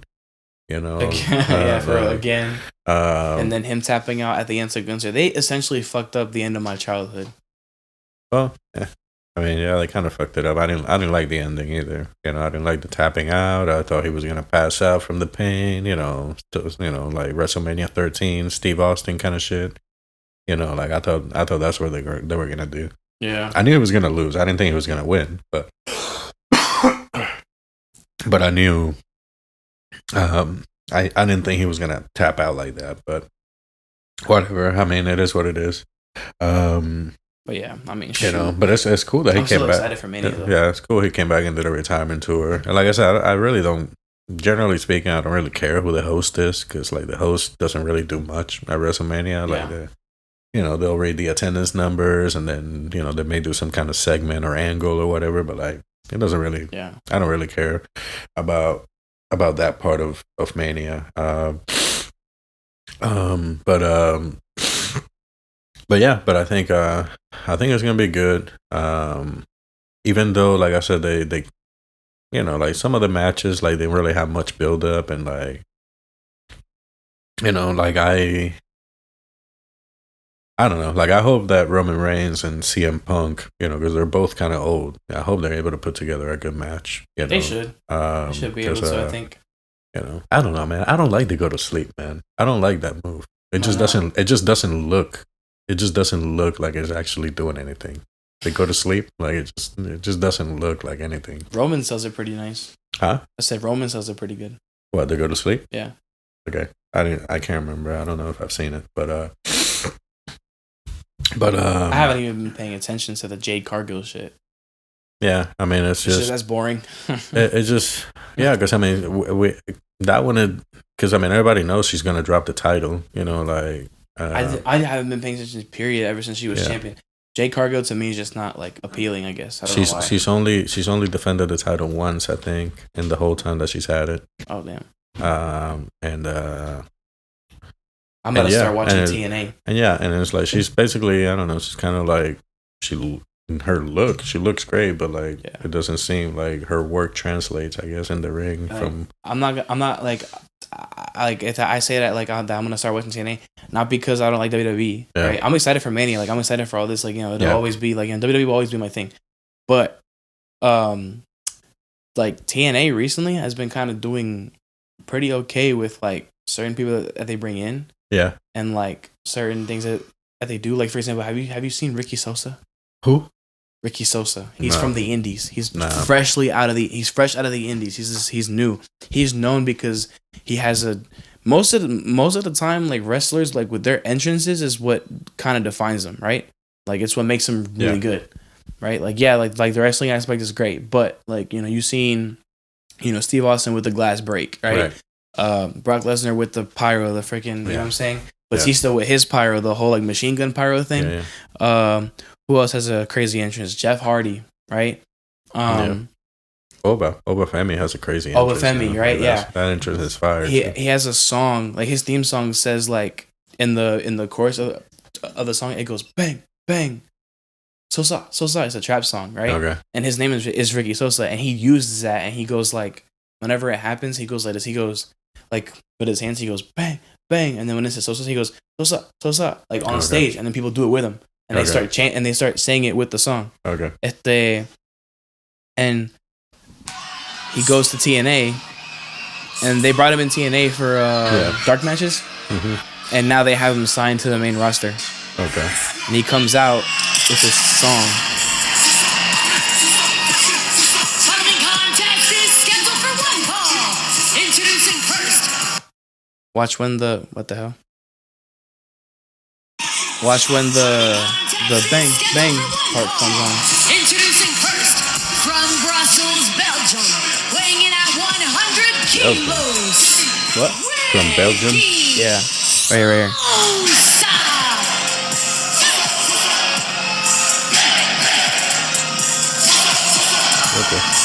pretty good. Like, cool. The crowd engages with him like crazy, and you know what I'm saying. And it's just, it's one of the best entrances like that's out right now, in my opinion. Like for freshly new superstars. Right? Like I think he has some potential, and he's in TNA right now. I might start watching just solely because of him. Gotcha. You know what I'm saying? Yeah, but yeah, I don't know. I pretty much, I mean, I don't watch anything outside of WWE really. Yeah. AEW definitely I wouldn't want to watch because it's like, it's just not appealing to me. Yeah, I know they have Jericho and Moxley and I mean it's just oh yeah. Do you know Danhausen? Yeah, the Danhausen. Think about Danhausen. That's I don't know, man. It's like it's I don't know. It seems silly and funny too. Like this, I don't know, the whole shit with iShow Speed or whatever that they've been doing, those segments. I mean, I don't know. It's funny. I feel like Danhausen would work great as a heel, like a supernatural heel. Yeah, Danhausen. Nah, but I mean, because he's more of a comedic character, so like it's just it's just more of a comedy, comedy character. I mean, I think it's cool. Like basically, he reminds me of like Hurricane Helms. Like it's that kind of character. Like you remember Hurricane Helms? Yeah. Yeah.